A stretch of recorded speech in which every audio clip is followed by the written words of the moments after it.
to the ASMR History channel. Today, we will delve into the lives of some of the most influential figures from medieval European history. Find a quiet spot, sit back, and relax as we start our journey with the legendary Attila the Hun. During the 5th century AD, the very mention of Attila the Hun haunted the nightmares of Europeans. Known as one of history's most notorious barbarian leaders, his relentless campaigns and fierce reputation etched an indelible mark on the chronicles of warfare. The Huns, a formidable group of Eurasian nomads, emerged from regions beyond the Volga River around 370 CE. Their westward migration culminated in the establishment of a vast empire in Western Europe. Renowned for their military prowess, the Huns excelled in mounted archery and javelin throwing, forming a society primarily of pastoral warrior nomads who relied on products from their herds, such as meat and milk. The origins and linguistic affiliations of the Huns have long sparked scholarly debate. Some theories suggest that their leaders may have spoken a Turkic branch of language, possibly akin to modern Chuvash. However, the Huns' ethnic composition is believed to have been a complex amalgamation of Central Asian Turkic, Mongolic, and Ugric elements, particularly among those migrating westward. For a deeper understanding of the Huns before Attila, be sure to check out my video on their history. It's worth the watch. Now, let's focus on Attila himself. Attila, the most famous leader of the Huns, came from a noble lineage within the Hunnic hierarchy. His father, Munzuk, was the brother of kings Oktar and Regila, who jointly ruled over the Hunnic Empire in the early 5th century. This hierarchical structure with multiple rulers was common among the Huns, though historians remain uncertain about its formalization. Attila's birth date is debated, with estimates ranging from the 390s to the early 400s, while some historians suggest around 395 or perhaps 406. The exact timing remains uncertain, adding to his enigmatic persona. Attila's upbringing was deeply influenced by his era's dynamic. As a true product of his culture and environment, he exemplified what it meant to be a Hun. As the Huns expanded their dominance in Europe, their nomadic lifestyle and military prowess reshaped the political landscape. Their swift expansion, marked by conquests of Alan territories and incursions into the Gothic kingdom, underscored their formidable presence. Attila grew up in this context, exploring new lands and experiences, a fascinating journey for a young boy, evoking curiosity about what he might have witnessed during these adventures. Within Hunnic society, Attila would have been immersed in a culture rooted in pastoralism and warfare. The Huns were renowned for their mounted archery and javelin skills, essential to their nomadic life, and often practiced from a young age. Their sustenance relied on meat and milk from their herds, highlighting their dependence on animal husbandry. As a young boy, Attila would have engaged in horse riding, archery, and javelin practice, alongside milking cows, shearing sheep, or preparing livestock for meals. Interactions with neighbouring peoples, particularly the Germanic tribes, sparked significant migrations and political shifts. The influx of Gothic refugees, driven out by Hunnic incursions into the Roman Empire, underscored the disruptive impact of the Huns' expansion. The fragmentation of the Roman Empire into western and eastern halves, each struggling with their own internal and external challenges, added further complexity to this turbulent period. Attila's life and times were marked by the Huns' relentless drive for expansion and their ability to reshape the political and social landscapes of Europe. His legacy, steeped in tales of conquest and power, continues to evoke both fear and fascination.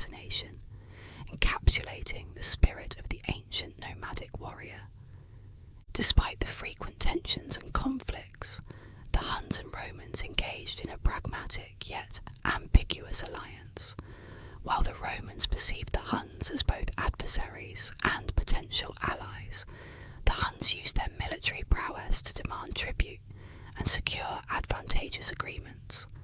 This complex interplay of diplomacy and military strategy significantly influenced the power dynamics between the two entities. By the time Attila reached adulthood, the Huns had become a dominant force, exerting influence over a vast territory and diverse peoples. His uncle Regila's reign was a pivotal period of consolidation and expansion for the Huns, setting the stage for Attila's rise to power and his subsequent impact on history. Rogila's death in 434 marked a significant transition in Hunnic leadership, leaving his nephews Bleda and Attila in charge. It's important to note that the Huns were more of a confederation than an empire.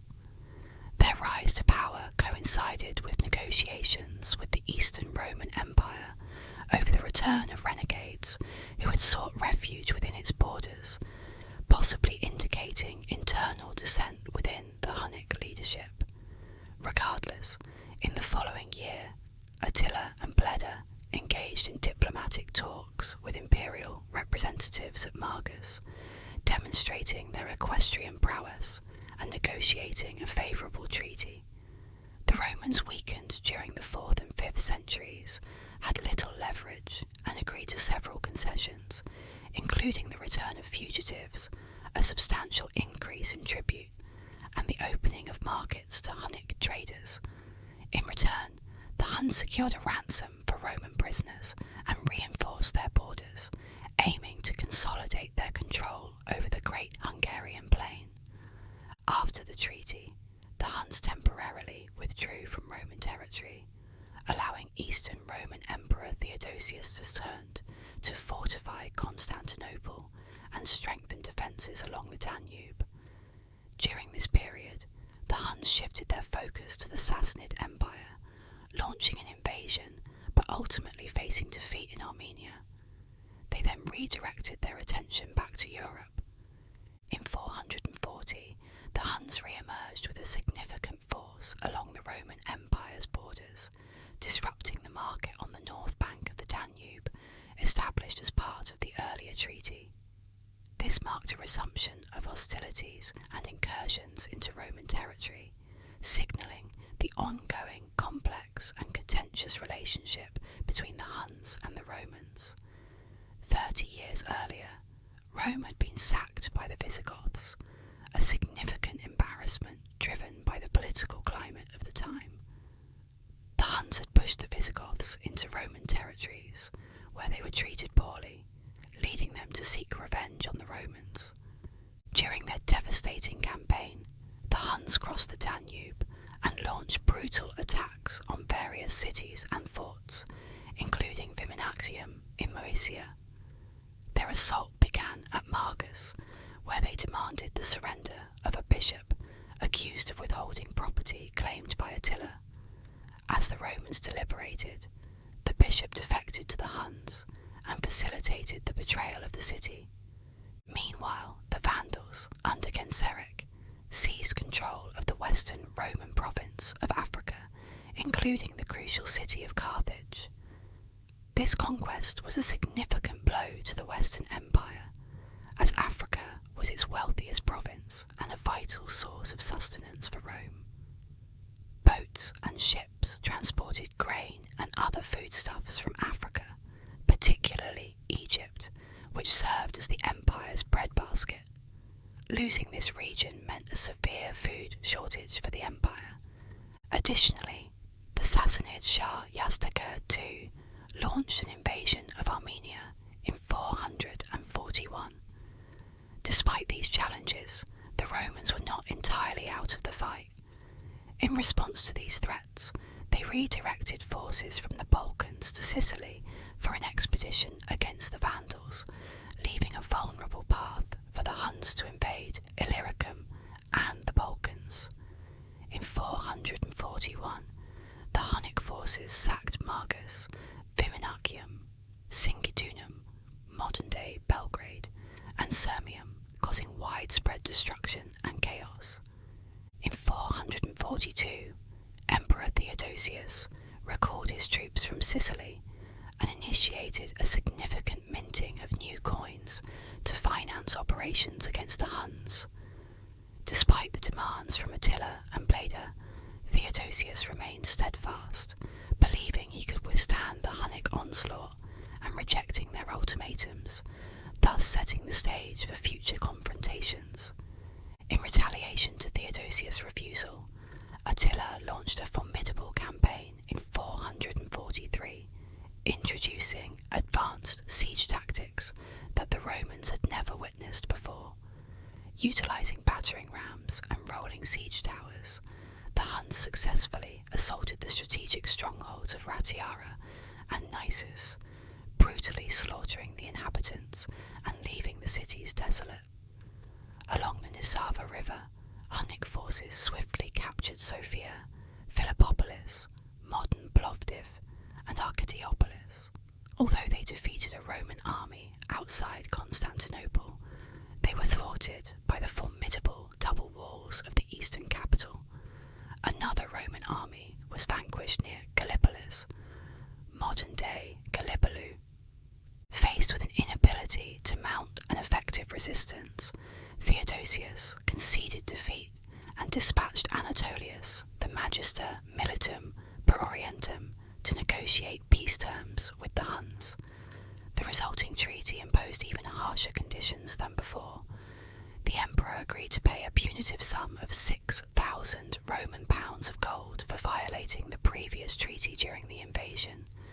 Additionally, the annual tribute to the Huns was tripled to 2,100 Roman pounds of gold, and the ransom for each Roman prisoner surged to 12 solidi. Satisfied with these demands, Attila and Bleda withdrew to their empire's heart. Following their retreat from Banat, Bleda died around 445, leaving Attila as the sole ruler. In 447, Attila led his forces southward into the eastern Roman Empire, crossing through Moesia. The Roman army, commanded by the Gothic Magister Militum Arnegisclus, confronted Attila's forces at the Battle of the Utus. Although the Romans fought valiantly and inflicted severe casualties on the Huns, they were ultimately defeated, allowing the Huns to advance largely unchecked throughout the Balkans, reaching as far as Thermopylae. Constantinople was spared from the Huns' ravages, thanks to the Isaurian troops, led by Magister Militum Zeno. Prefect Constantinus played a crucial role in organising the reconstruction of the city's damaged walls, which had been weakened by earthquakes rather than attacks.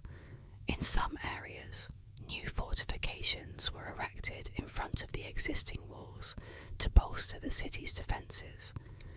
The devastation wrought by the Huns in other areas was immense, with over 100 cities falling to their onslaught. Constantinople narrowly escaped being besieged, but the surrounding regions suffered greatly. Callinicus's accounts in his life of Saint Hypatius vividly describe the chaos and carnage unleashed by Attila and the Huns, with widespread massacres and the desecration of churches and monasteries, resulting in untold loss of life and suffering among the populace. In 450, Attila set his sights on expanding his dominion by targeting the Visigothic kingdom of Toulouse.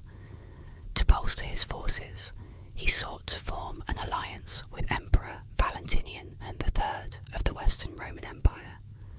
At this point, the Eastern and Western Roman empires were distinct entities with their own interests, friends, and enemies.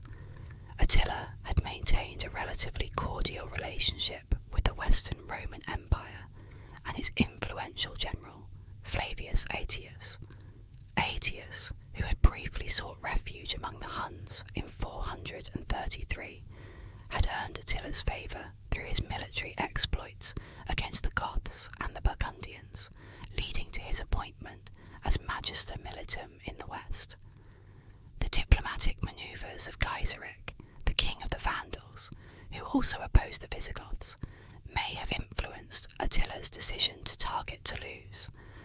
An unexpected twist arose with the involvement of Valentinian's sister, Honoria. In the spring of 450, discontent with her arranged marriage, Honoria sent Attila a plea for help along with her engagement ring. Although her intentions may not have been romantic, Attila interpreted this gesture as a marriage proposal and seized the opportunity to expand his influence. Upon learning of Honoria's actions, Valentinian was understandably outraged. However, his mother, Galla Placidia, persuaded him to spare Honoria's life and instead exile her. Valentinian vehemently denied the legitimacy of the supposed marriage proposal and sent a message to Attila refuting the claim. In response, Attila dispatched an emissary to Ravenna to assert Honoria's innocence, affirm the validity of the proposal, and declare his intention to claim his supposed rights. Amidst the succession struggle following a Frankish ruler's death, Attila inserted himself into the political fray by backing the elder son, while Flavius Aetius supported the younger. The specific identities of these kings remain uncertain and are subject to conjecture. Rallying his vassals, which included the Gepids, Ostrogoths, Heruli, Sciri, Thuringians, Alans, and many others, Attila commenced his march westward in 451. He arrived in Belgica at the head of an army famously exaggerated by Jordanes to 500,000 strong. This exaggeration makes for a compelling narrative, which is likely what Jordanes intended. At the start of his campaign, Attila quickly seized Metz and Strasbourg on April 7th. Other cities also succumbed to his onslaught, as recorded in hagiographic accounts that highlight the deeds of their bishops. Nicasius was martyred at the altar of his church in Reims, while Saint Genevieve is celebrated for saving Paris through her prayers. Lupus, the bishop of Troyes, reportedly confronted Attila directly and persuaded him not to destroy the city. In reaction to Attila's advance, Aetius gathered forces from the Franks, Burgundians, and Alans to counter him. Diplomatic missions led by Avitus attempted to deter Attila from further aggression, while also securing an alliance with the Visigothic king, Theodoric I. Together, these combined forces reached Orléans before Attila, effectively halting his advance. Aetius then provoked Attila into battle near Chalons. Recognizing the strategic advantage of the plains for his cavalry, Attila decided to confront the Romans and Visigoths in open combat. The resulting battle of the Catalonian plains is widely considered a strategic victory for the Visigothic-Roman alliance. Theodoric fell in battle, and Aetius, possibly wary of the consequences of an overwhelming Visigothic victory or a defeat, chose not to fully exploit his advantage. Nevertheless, the outcome favoured the Romans, providing them with a crucial victory.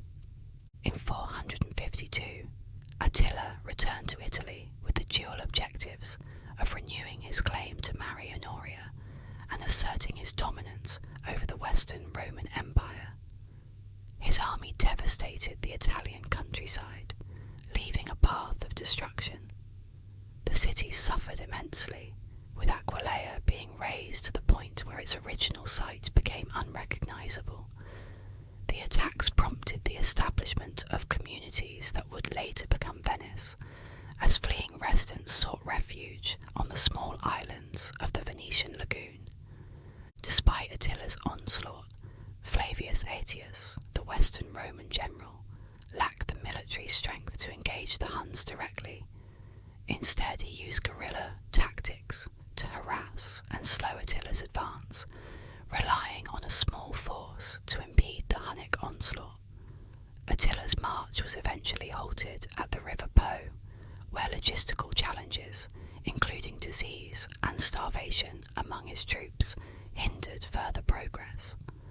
Emperor Valentinian III, recognizing the severity of the situation, sent 3 envoys, Avienus, Trigetius, and Pope Leo the Hun, to negotiate with Attila.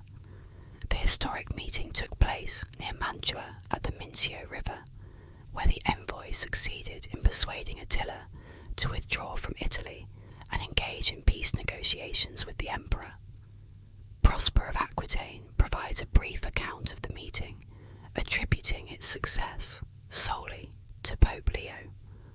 Other sources, such as Priscus, suggest that Attila's superstitious fear of suffering a fate similar to Alaric, who died shortly after sacking Rome in 410, may have influenced his decision to withdraw. Italy had already endured a devastating famine in 451, and the following year saw little relief as crops continued to fail. Attila's brutal invasion of northern Italy in 452 only worsened the region's plight, further diminishing hopes for a successful harvest. The logistical challenges of advancing on Rome were too great, and capturing the city would likely not have alleviated Attila's own supply difficulties. Thus, it was more advantageous for Attila to seek peace. Compounding his troubles, an eastern Roman force led by the officer Aspar had crossed the Danube and engaged the Huns left behind to guard their territories. This additional threat, combined with natural human pressures, compelled Attila to retreat from Italy. He never advanced past the River Po. Hydacius, in his Chronica Minora, attributed the Huns' misfortunes to divine punishment, citing famine, disease, and defeat at the hands of Roman auxiliaries led by Aetius. Crushed both in their plundering endeavours in Italy and in their home settlements, the Huns ultimately sought peace with the Romans.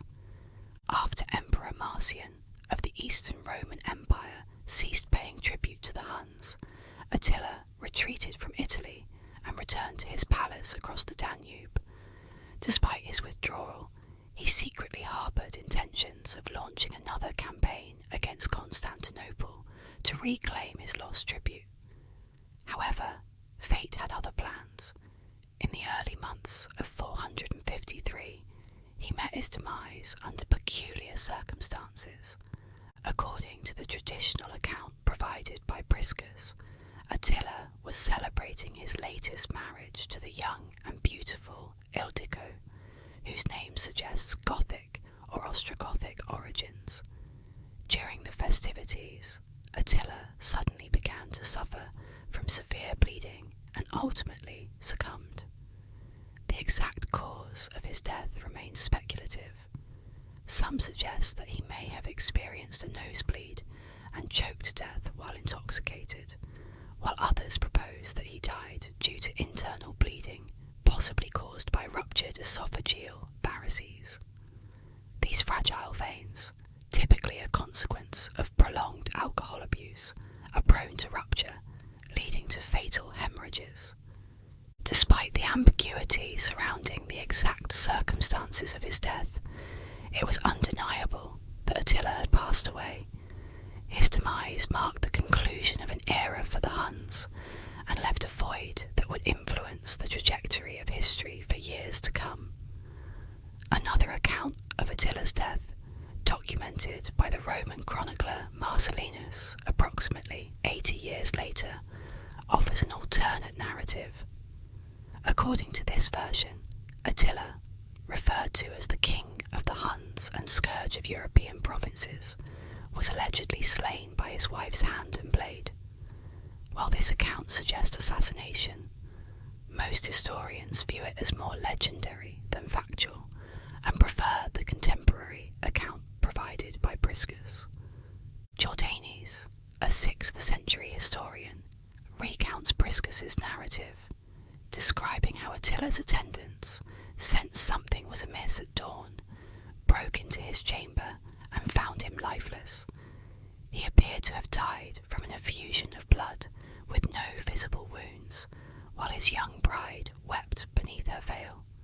The Huns, adhering to their customs, mourned Attila's death by plucking out their hair and inflicting deep wounds on their faces, a testament to the warrior's valour.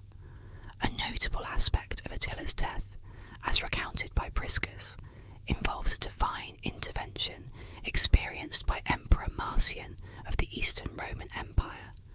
Marcian reportedly dreamt of a god standing behind him, showing him Attila's broken bow, symbolising the end of the Hun threat. This divine revelation signalled to Marcian that the formidable Attila had met his demise, providing relief to rulers who had long feared his power.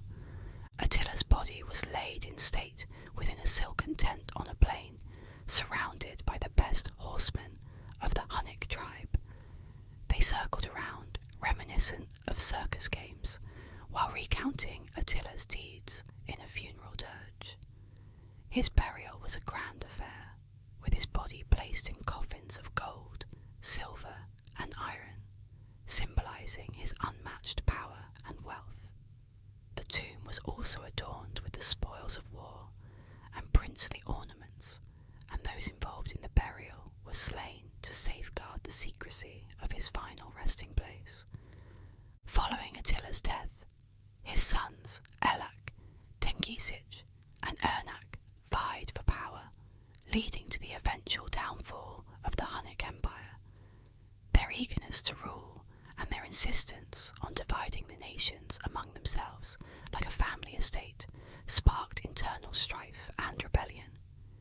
A Germanic alliance led by the Gepid ruler Ardaric revolted against the Huns, culminating in the Battle of Nidau in 454 AD. In this decisive battle, Elak, Attila's eldest son, was killed, delivering another significant blow to the Hun forces. After Elak's death, Attila's sons continued their aggressive pursuits, unable to break old habits.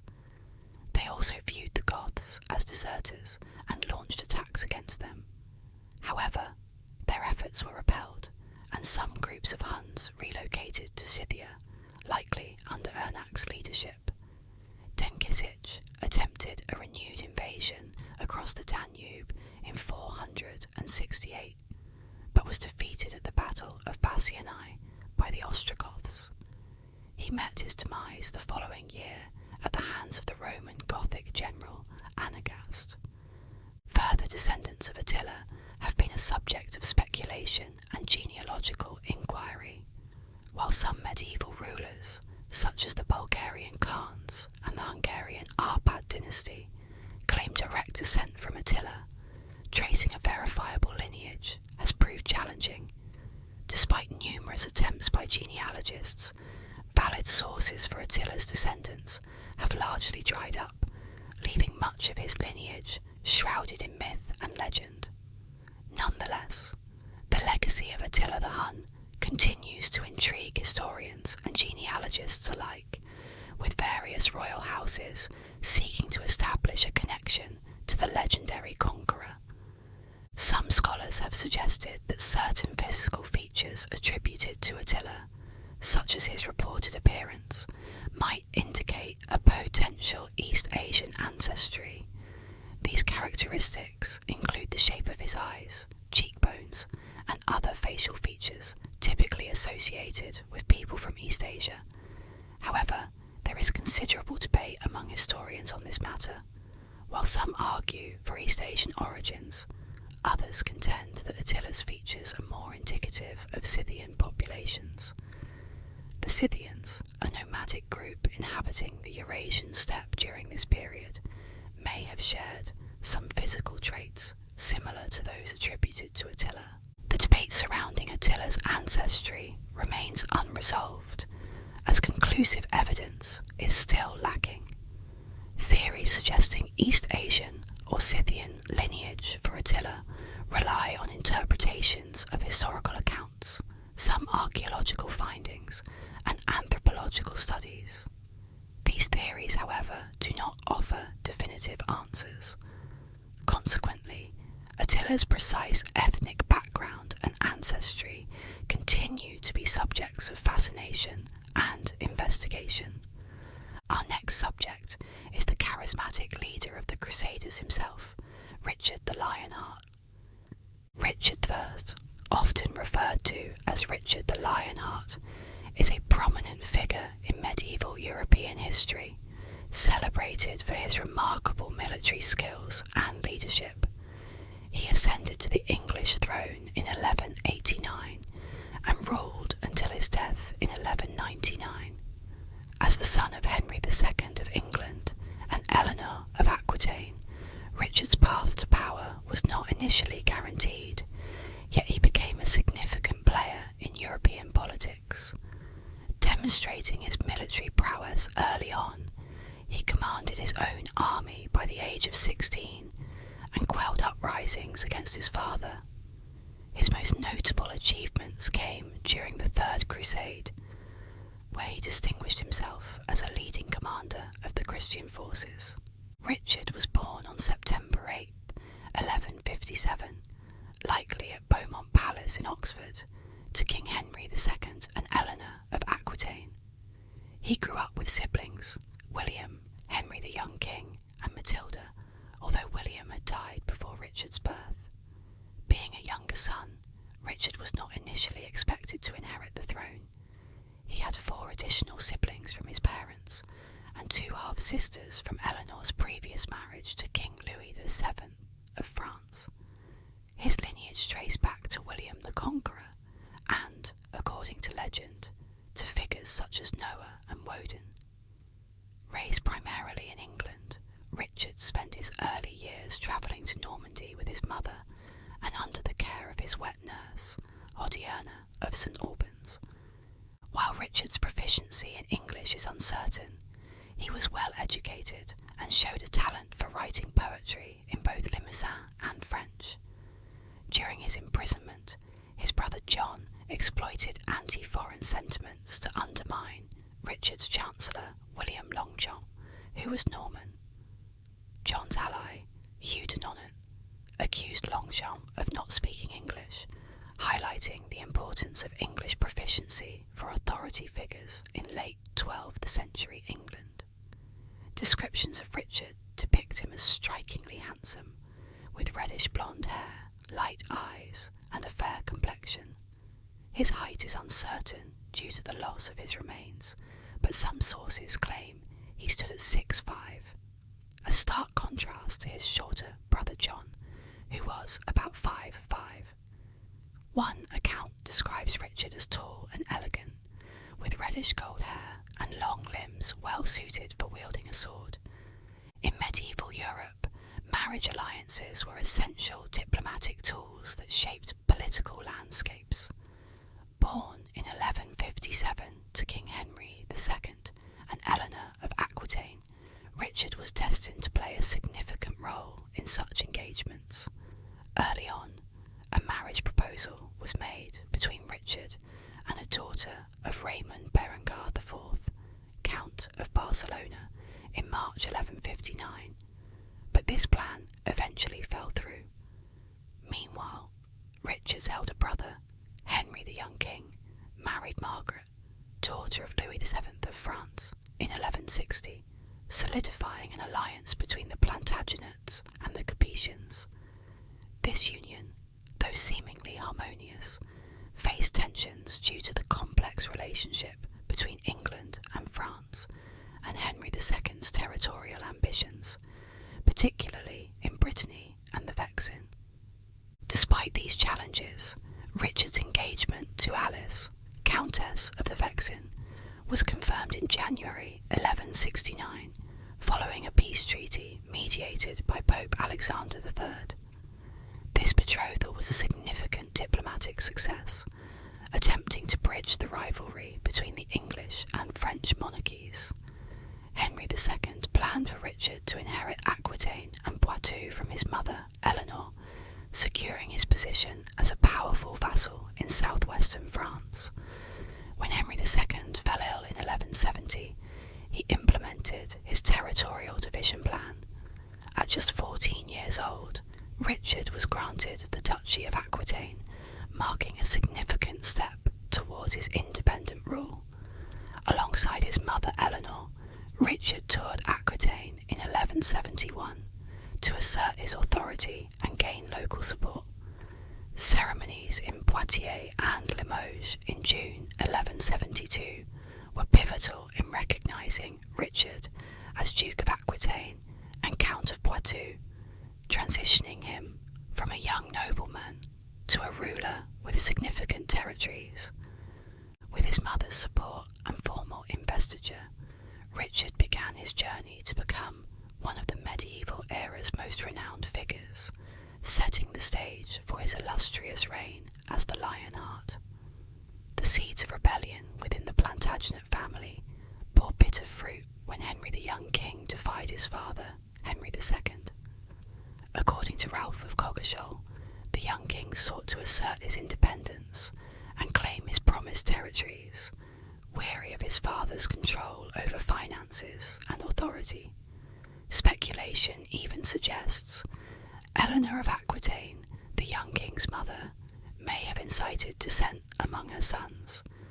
Henry the young king's bold move to seek refuge at the French court under Louis VII marked the beginning of open defiance.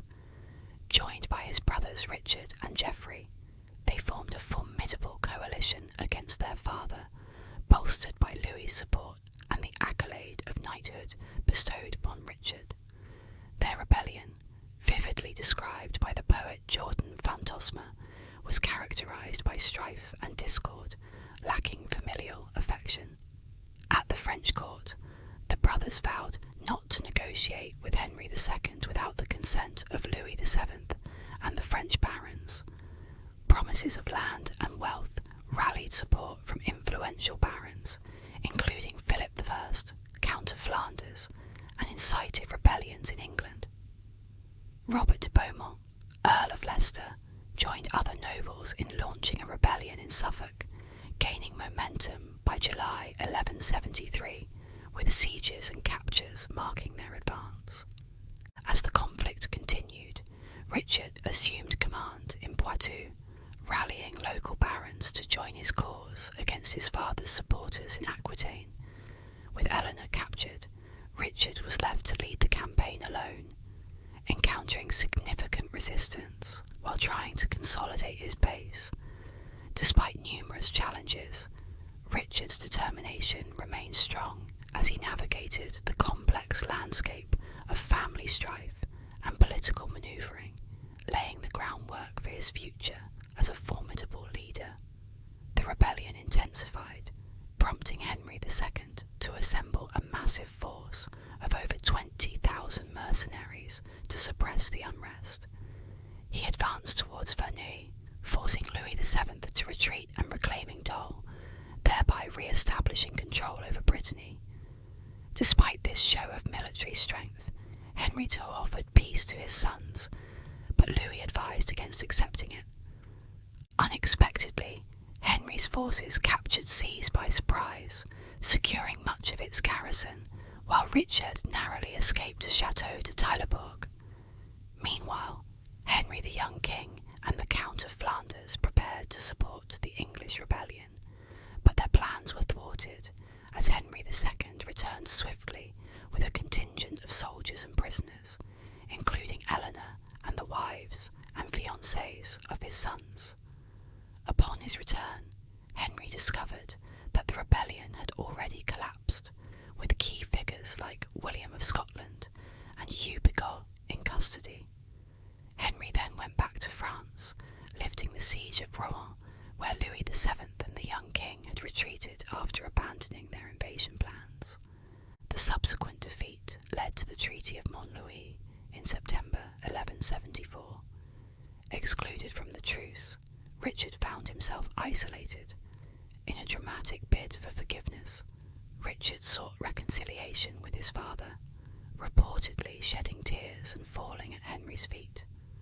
Touched by his son's display of contrition, Henry granted peace, initiating a reconciliation process involving Richard's brothers. However, the terms were less generous than previous offers, granting Richard limited control over castles in Poitou and Aquitaine. Eleanor remained a captive, a political pawn ensuring Richard's compliance.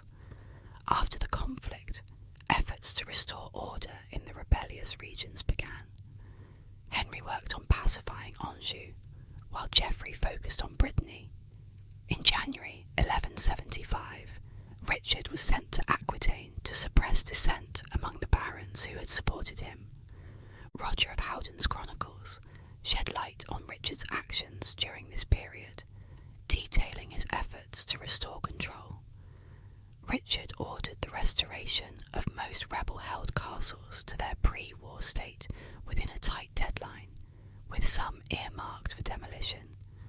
This task was arduous, given the many stone castles and extensive fortifications the barons had constructed. One notable engagement was the 2-month siege of Castillon-sur-Argens. Despite the fortress's formidable reputation, Richard's determined leadership and siege engines eventually forced the defenders to surrender. During this campaign, Richard earned the nickname the Lion or the Lionheart for his courage and indomitable spirit. References to Richard as Coeur de Lion appear as early as 1187, while the moniker Lionheart is first documented in Ambroise's L'Histoire de la Guerre Sainte in 1191 during the campaign in Alsace. Amidst these military activities, family tensions simmered. Henry II, cautious about giving his sons resources that could be used against him, reportedly took Alice of France, Richard's betrothed, as his mistress. This action complicated Richard's prospects of marrying Alice, as the union would be deemed illicit by the church. Despite pressure to renounce the betrothal, Richard hesitated because Alice's dowry, including the strategic Vexin region, held significant political value. Furthermore, Alice's family ties to King Philip II of France added complexity, as Philip was an important ally whose goodwill Henry II wanted to maintain. After his failed rebellion against his father, Richard turned to quelling internal revolts in Aquitaine, particularly in Gascony, where his increasingly harsh rule sparked a major uprising in 1179. The rebels, aiming to depose Richard, enlisted the help of his brothers Henry and Geoffrey. However, the tide turned in the spring of 1179 at the Charente Valley, where the formidable fortress of Talleyrand stood. Richard used a strategic approach, devastating the surrounding lands to cut off reinforcements and escape routes for the fortress's defenders. Despite its strong defences, Richard's forces triumphed, compelling the garrison to surrender after a 2-day assault. This decisive victory at Talleyrand quelled further rebellion, as many barons pledged allegiance to Richard. In the following years, tensions between Richard and his father continued to rise, with Henry II demanding Richard's homage to Henry the young king, which Richard refused. The situation reached a climax in 1183, when Henry the young king, with Geoffrey of Brittany, invaded Aquitaine to subdue Richard. However, Richard successfully repelled the invasion, with his barons rallying to his cause.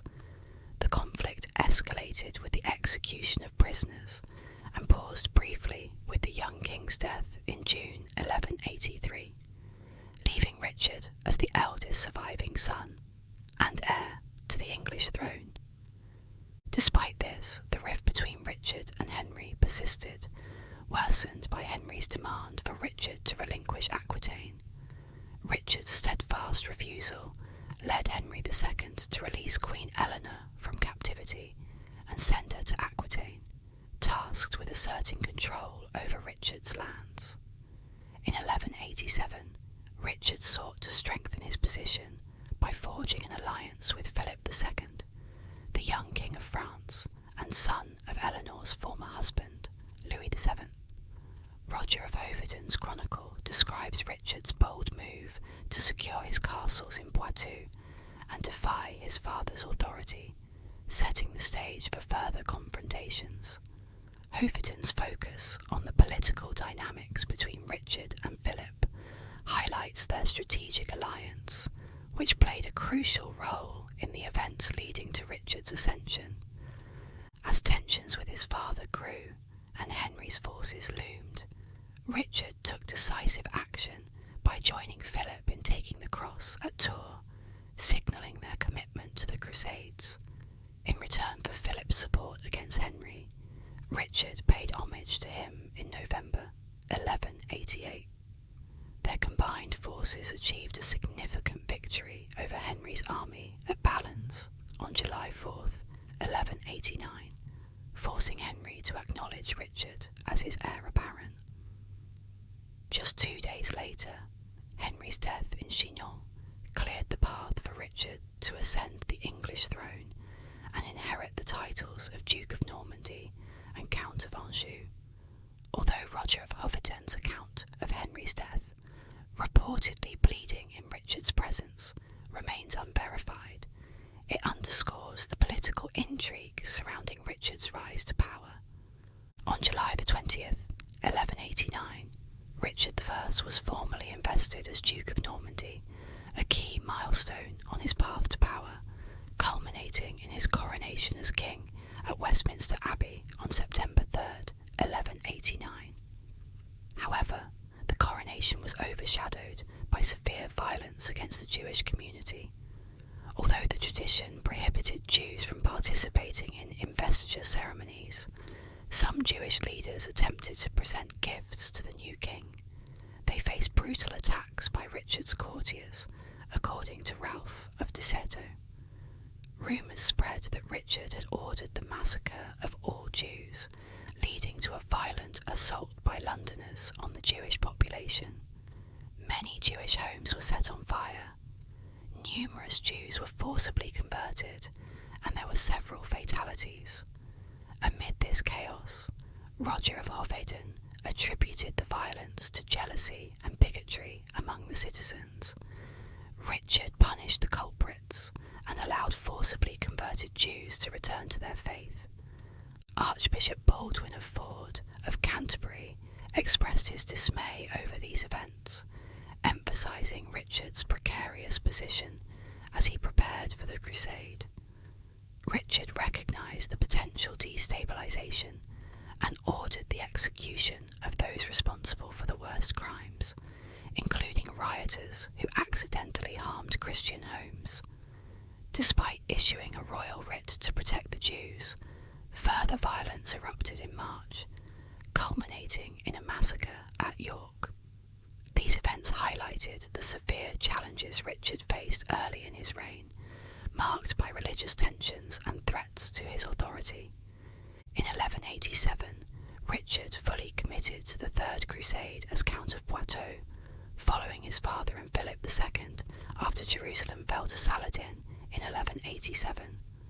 Fearing territorial loss in their absence, Richard and Philip agreed to embark on the crusade together.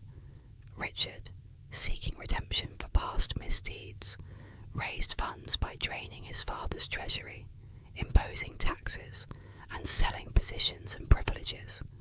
Notably, he released William the Bull of Scotland from his oath of subservience in exchange for a substantial sum. After finalising agreements in the continent, Richard appointed officials to manage his domains and left regions to oversee affairs in his absence. Troubadours like Bertrand de Born criticised Richard's delay in departing for the crusade, while his brother John plotted against William Longchamp, one of the appointed regents. Richard was reputed to have remarked that he would have sold London if he could find a buyer in his quest for funds. In September 1190, Richard and Philip arrived in Sicily amidst political turmoil following King William's death. Tancred had taken power, imprisoned Richard's sister, Queen Joan, and withheld her inheritance. Richard demanded her release and restitution, which was partially granted. However, unrest continued, leading to a revolt in Messina in October. Richard intervened, captured recapturing the city and establishing it as his base, leading to friction with Philip. After prolonged negotiations, a treaty was signed in March 1191, securing compensation for Joan and confirming Arthur of Brittany as Richard's heir. Despite initial tensions, Richard and Philip reconciled, with Richard ending his betrothal to Philip's sister Alice before departing for the Holy Land. Richard met with Joachim of Fiore, who shared an inspiring prophecy from the Book of Revelation with him. Motivated, Richard embarked from Messina for Acre in April 1191 with 177,000 troops. However, a storm scattered his fleet, and his sister Joan and fiancée Berengaria of Navarre, along with other ships, were stranded on Cyprus, then ruled by Isaac Komnenos. Arriving in Limassol on May 1st, Richard demanded their release, but Isaac refused. Richard's forces took Limassol, and various Holy Land princes, including Guy of Lusignan, rallied in support. In exchange for backing Guy against Conrad of Montferrat, local magnates began to desert Isaac. Initially seeking peace, Isaac later attempted to escape. By June 1st, Richard's troops, led by Guy de Lusignan, had fully conquered the island. Isaac surrendered, and Richard appointed governors before selling Cyprus to the Templars' master, Robert de Sablé, then departed for Acre on June 5th. The swift capture of Cyprus secured a crucial maritime route to the Holy Land and bolstered Richard's reputation and treasury. The island remained a Christian stronghold until the Ottoman conquest in 1570. Before departing Cyprus for the Crusade, Richard married Berengaria, daughter of King Sancho VI of Navarre, at Limassol's chapel of St. George on May 12, 1191, attended by his sister Joan. Despite being betrothed to Alice, Richard pursued this match to secure Navarre as an ally and align with Eleanor's interests, as Navarre bordered Aquitaine.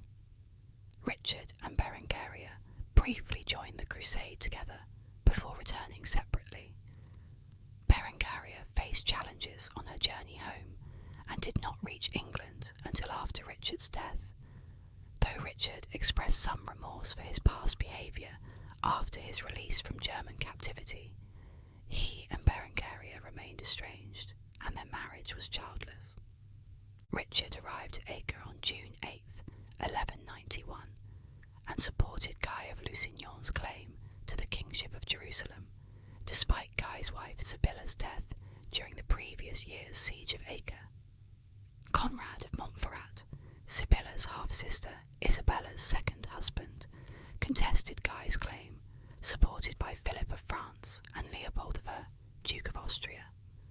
Richard also allied with Humphrey IV of Torrent, Isabella's first husband. Despite suffering from a serious illness resembling scurvy, Richard helped capture Acre. He quarrelled with Leopold over the disposition of Isaac Komnenos' captured territories and raised his banners, prompting Leopold's departure from the Crusade, followed by Philip due to health issues and disputes with Richard. Richard kept Muslim prisoners as hostages, but, fearing entrapment in Acre, ordered their execution. He defeated Saladin's forces at the Battle of Arsuf and advanced towards Jerusalem, reaching Beit Nuba before deciding to retreat due to bad weather and strategic concerns. Negotiations with Saladin were unsuccessful. In early 1192, Richard refortified Ascalon. Following an election, Richard reluctantly accepted Conrad of Montferrat as King of Jerusalem and sold Cyprus to his protégé, Guy.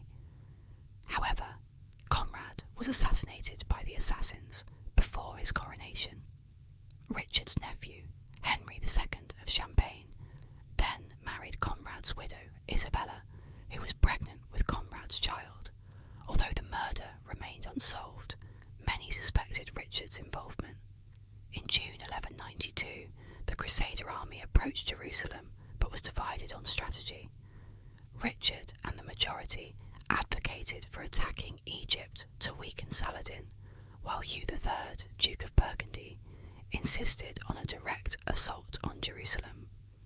This disagreement led to a retreat to the coast due to a lack of unified command. Minor skirmishes followed, including a notable victory for the Crusaders at the Battle of Jaffa, where Richard's martial prowess was praised by contemporary Muslim sources. However, both sides recognised the growing difficulties of their position. Richard faced plots from Philip and his brother John, while Saladin's army suffered from low morale due to repeated defeats. Despite attempts to strengthen his bargaining position, such as an unsuccessful invasion of Egypt, Richard realised he needed to return home. He reached a settlement with Saladin on September 2nd, 1192, agreeing to destroy Ascalon's fortifications and initiating a 3-year truce. Ill with Arnaldia, Richard departed for England on October 9th, 1192. Bad weather forced him to dock at Corfu, part of the Byzantine Empire under Isaac II Angelus, who objected to Richard's annexation of Cyprus. Disguised as a Knight Templar, Richard sailed from Corfu with 4 attendants, but their ship wrecked near Aquileia, forcing them on a dangerous overland journey through Central Europe. Near Vienna, Richard was captured just before Christmas 1192 by Leopold of Austria, who accused him of orchestrating Conrad of Montferrat's murder and resented Richard's actions at Acre, particularly the removal of Leopold's standard. Richard was held captive at Dürnstein Castle under the care of Leopold's ministerialis, Hadmar of Cunring. News of Richard's imprisonment eventually reached England, where the regents initially had no idea of his location. During his captivity, Richard composed the song Janus und Pries, expressing his feelings of abandonment, and dedicated it to his half-sister Marie. Pope Celestine III, deeming the detention of a crusader as contrary to public law, decided to excommunicate Leopold. This was significant, as excommunication greatly displeased one's subjects. Richard was later moved to Trifels Castle, placed under the custody of the Holy Roman Emperor Henry VI, who was aggrieved by Richard's support for Henry the Lion's family and his recognition of Tancred in Sicily. Henry demanded an enormous ransom of 150,000 marks, an amount equivalent to 2 or 3 times the annual income of the English crown. Eleanor of Aquitaine, Richard's mother, worked tirelessly to raise the ransom under Richard's directive. Leopold proposed a marriage between his heir Frederick and Eleanor, fair maid of Brittany, Richard's niece, as part of the ransom negotiations. Clergy and laymen were heavily taxed, church treasures were confiscated, and additional funds were raised wherever possible. Despite John and King Philip of France offering a ransom to prolong Richard's captivity, the money was eventually gathered, and Richard was released on February 4th, 1194. Upon his release, Philip warned John with the message, "The devil is loose." Additionally, papal pressure forced Frederick to abandon the marriage plan with Eleanor after Leopold's sudden death. During Richard's absence, his brother John rebelled with Philip II of France's support, who successfully conquered Normandy and other territories. Upon Richard's return, he forgave John and reaffirmed him as his heir, instead of their nephew Arthur. To counter the humiliation of his captivity, Richard underwent a second coronation ceremony at Winchester on April 17th, 1194. He then immediately began the reconquest of Normandy, focusing on building a stronghold to defend the duchy and serve as a base for his campaign. Despite the Treaty of Louviers prohibiting fortifications, Richard embarked on constructing the formidable Chateau Gaillard.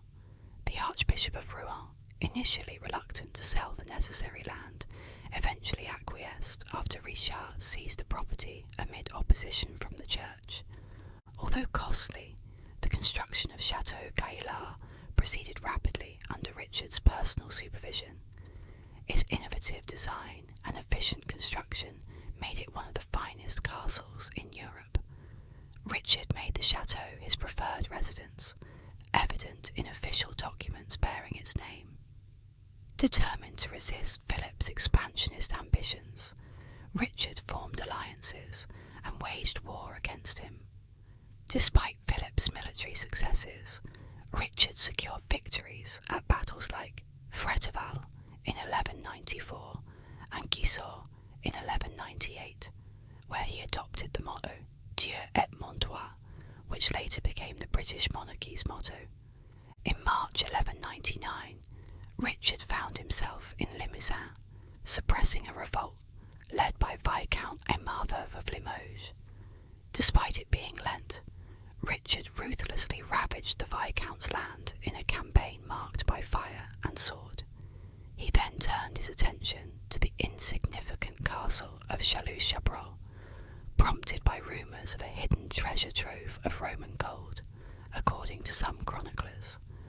On March 26, 1199, tragedy struck when Richard was hit in the shoulder by a crossbow bolt during the siege. The wound quickly became gangrenous, and there was nothing they could do to save him. Desiring to confront his assailant, Richard learned that the crossbowman was a youth seeking revenge for Richard's prior actions against his family.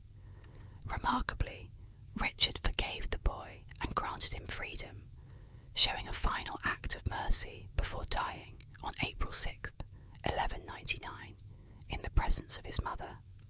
Richard's death marked the end of an era, earning him the posthumous epithet, the Lionheart, from the Angevin poet. Richard's remains were divided, with his heart interred in Rouen, his entrails in Châlus, and the rest of his body laid to rest beside his father in Fontevraud Abbey. In 2012, analysis of Richard's embalmed heart revealed symbolic substances, including frankincense.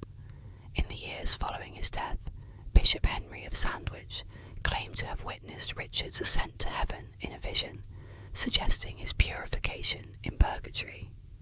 With no legitimate heirs, Richard's brother John succeeded him as king, although his French territories initially favoured his nephew Arthur.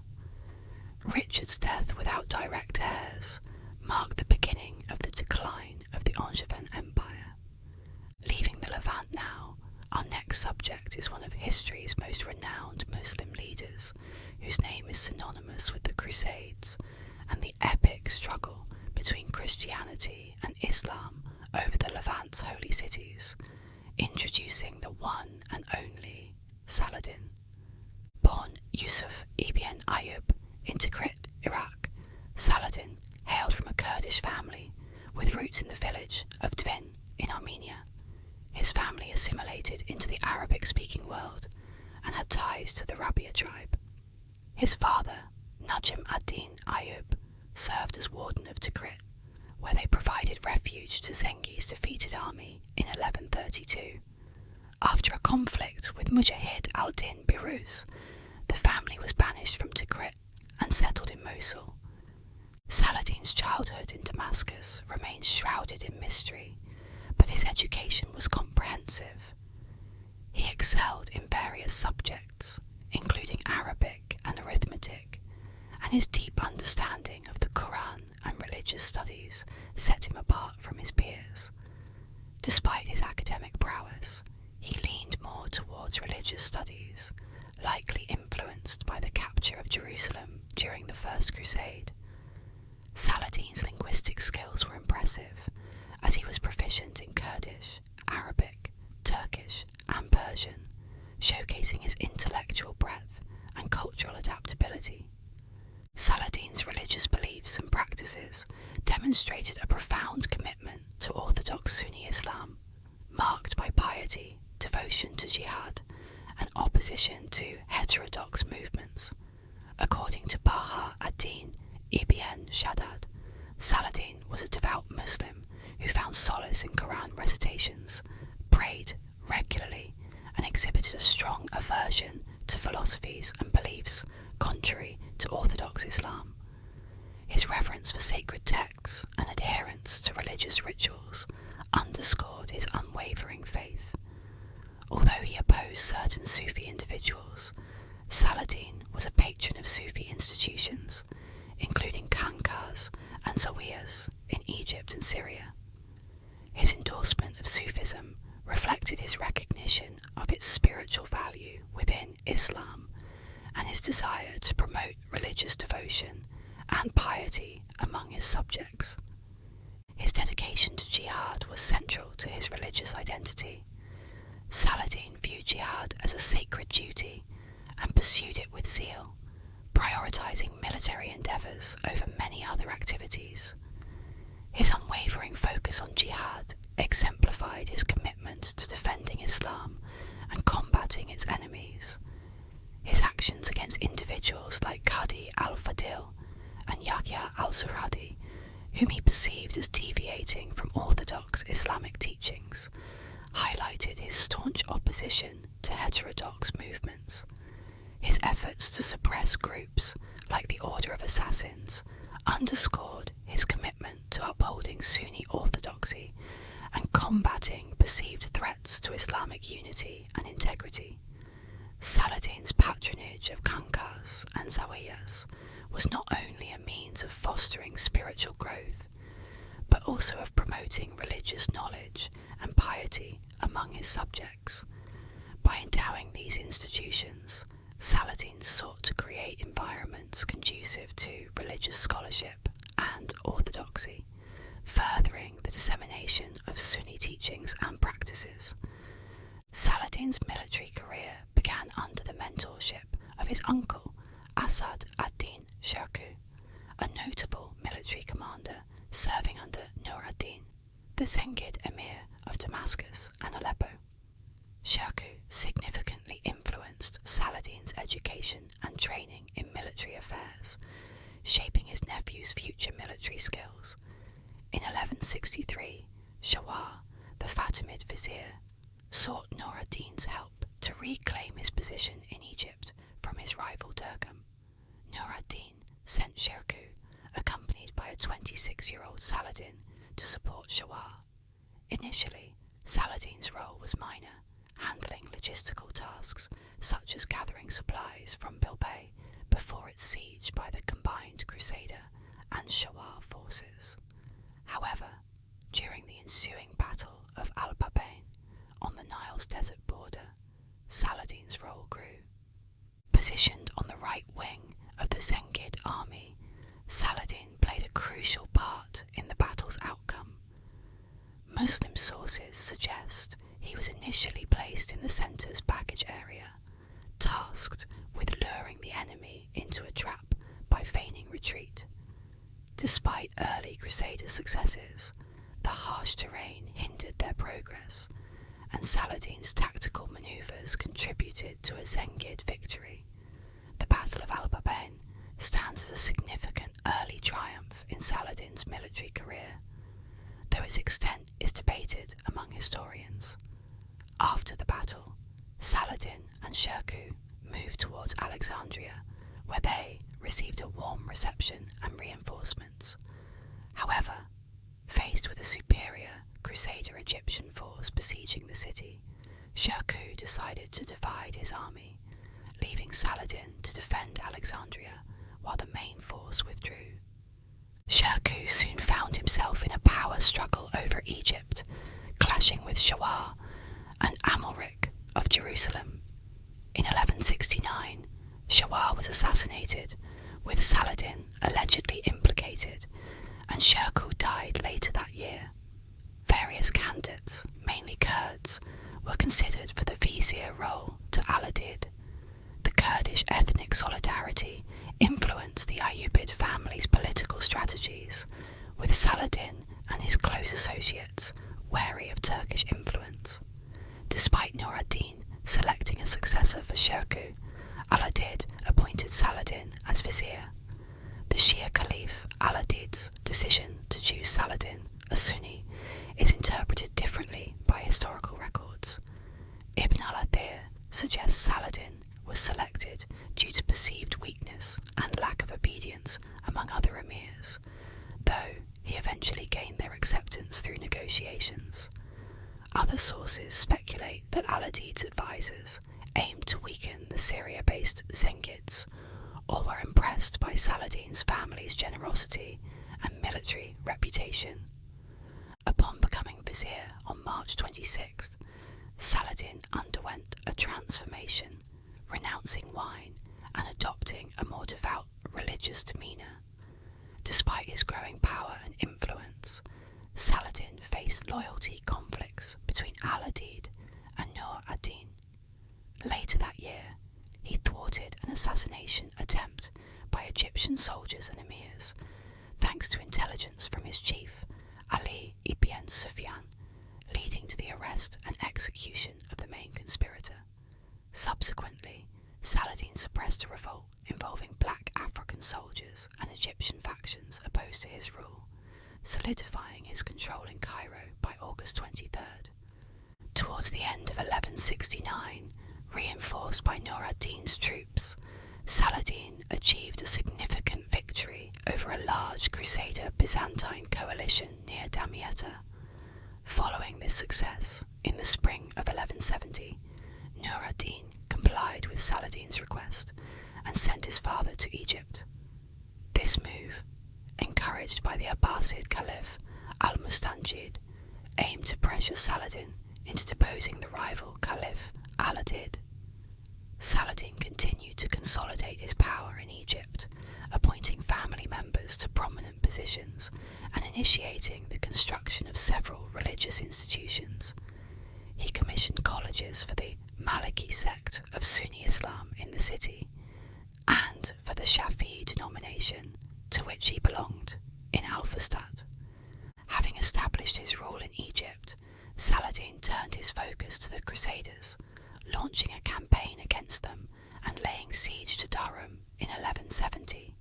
In response, King Amalric withdrew his Templar garrison from Gaza to reinforce Durham's defence. Despite this, Saladin managed to outmaneuver the Crusader forces, capturing Gaza in 1187. In 1191, Saladin destroyed the fortifications in Gaza built by King Baldwin III for the Knights Templar. Around the same time, Saladin targeted the Crusader castle of Eilat on the island at the head of the Gulf of Aqaba. Although the castle was not a significant threat to Muslim naval passage, it could harass smaller Muslim ships. Thus, Saladin decided to capture and dismantle it, further securing his control over the region. According to Imad ad-Din, in June 1171, Nur ad-Din urged Saladin to re-establish the Abbasid Caliphate in Egypt. Saladin, influenced by Najm ad-Din al-Qushayni, a notable Shafi'i scholar opposed to Shia rule, carried out this task within 2 months. He coordinated the execution of several Egyptian emirs, presenting their deaths to Al-Adid as the suppression of a rebellion. Subsequently, Al-Adid fell ill or was possibly poisoned. On his deathbed, he requested Saladin to visit and care for his younger children. Fearing potential treachery against the Abbasids, Saladin declined, a decision he later regretted upon learning of Al-Adid's intentions. Al-Adid passed away on September 13th, and 5 days later, the Abbasid Caliphate was reinstated in Cairo and Alexandria, with al-Mustadi proclaimed the new caliph. On September the 25th, Saladin left Cairo to join a joint attack on Karak and Montreal, the desert castles of the Kingdom of Jerusalem, alongside Nur ad-Din, who would attack from Syria. However, Saladin withdrew back to Cairo upon learning of increased support from Crusader leaders for traitors within Egypt, aimed at weakening his power. Nur ad-Din continued the attack alone. In the summer of 1173, a Nubian army, joined by Armenian former Fatimid troops, assembled on the Egyptian border to besiege Aswan. Saladin sent reinforcements under his brother Turan Shah to assist the emir of Aswan. The Nubians were repelled, but returned later in the year, only to be defeated again. Egyptian forces led by Turan Shah then advanced from Aswan and captured the Nubian town of Ibrim, while transporting goods to Damascus as a gift for Nur ad-Din. Saladin took the opportunity to raid Crusader territory, targeting Muslim Bedouins living there to deprive the Franks of their guides. In July 1173, Saladin's father Ayub was injured in a horse-riding incident and passed away on August 9th. That same year, Saladin sent Turan Shah to conquer Yemen, incorporating it and its port, Aden, into the Ayyubid territories. In early summer 1174, Nur ad-Din began assembling an army, summoning forces from Mosul, Diyarbakir, and the Jazeera, possibly preparing to attack Saladin's Egypt. In response, the Ayyubids held a council to assess the threat, and Saladin gathered his troops outside Cairo. However, Nur ad-Din fell ill and died on May 15th. Power transferred to his 11-year-old son, Al-Salih Ismail al-Malik. Nur ad-Din's death gave Saladin greater political independence.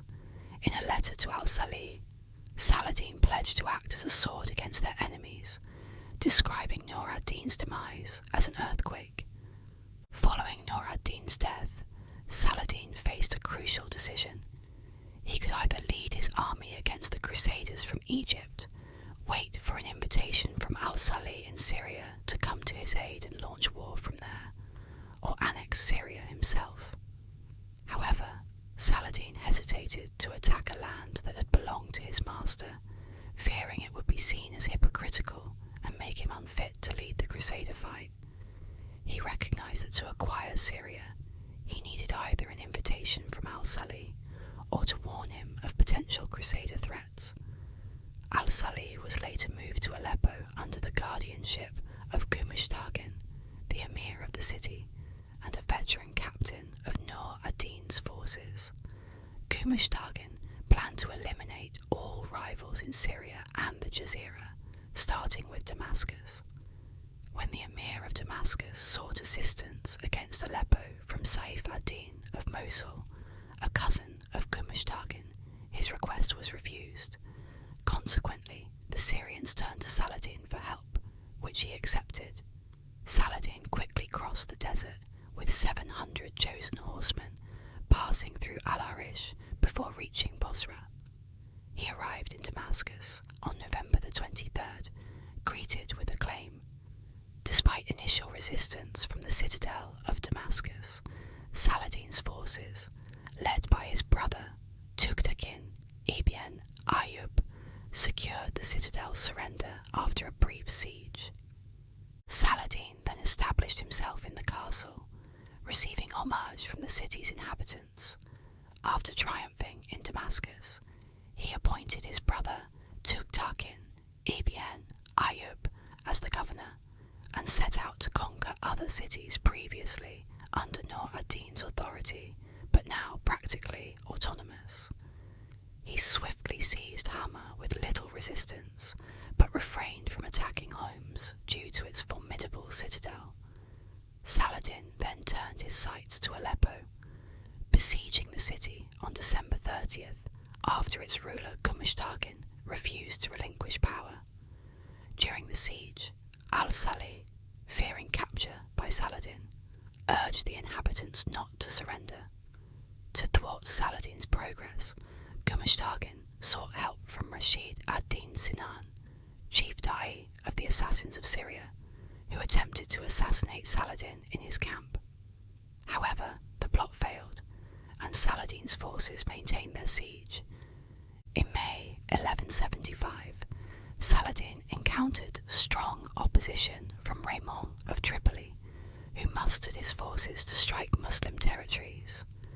In response, Saladin shifted his focus to Homs, successfully capturing its citadel in March 1175, despite facing fierce resistance.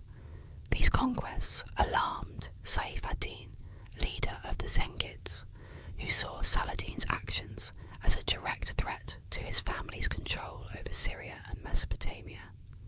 The decisive battle at the Horns of Hama on April 13th, 1175, saw Saladin's forces defeating the combined armies of Mosul and Aleppo, compelling al-Salih's advisors to concede Saladin's dominance over Damascus, Homs, and Hama, along with other critical Syrian towns. Following this victory, Saladin declared himself king, erasing al-Salih's name from Friday prayers and Islamic coinage.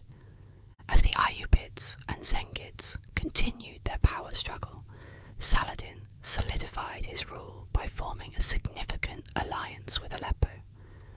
This pact allowed Aleppo's rulers to retain control of the city while recognizing Saladin as the supreme ruler of all territories he had conquered.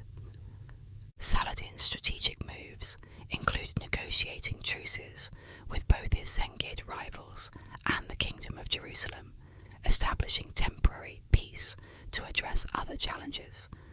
Nevertheless, he faced a formidable threat from the Ismaili sect, known as the Assassins, led by Rashid ad-Din Sinan, who controlled 9 fortresses strategically located in the An-Nusayriya mountains. In August 1176, Saladin led his army into the An-Nusayriya range to confront the assassins directly. Despite devastating the surrounding countryside, his forces could not capture any of the assassins' strongholds and eventually retreated after encountering stiff resistance. Some accounts suggest a peace agreement was brokered between Saladin and Sinan by Saladin's uncle, the governor of Hama, resulting in a cessation of hostilities. During the siege of Masyaf, one of the assassins' fortresses, Saladin took stringent security measures to protect himself from potential attacks. His guards used link lights, and chalk and cinders were scattered around his tent to detect intrusions. One version of events recounts Saladin narrowly escaping an assassination attempt when his guards noticed a spark descending the hill of Masyaf, leading to the discovery of a poisoned dagger and a threatening note from the assassins. Saladin suspected Sinan himself of orchestrating the attempt on his life. Another account posits that Saladin withdrew his troops from Masyaf to address an urgent threat from a Crusader force near Mount Lebanon. However, in reality, Saladin aimed to form an alliance with Sinan and the assassins, recognizing the strategic advantage of denying the Crusaders a potential ally. This alliance led to cooperative relations between Saladin and Sinan, with Sinan sending his forces to support Saladin in key battles against the Crusaders.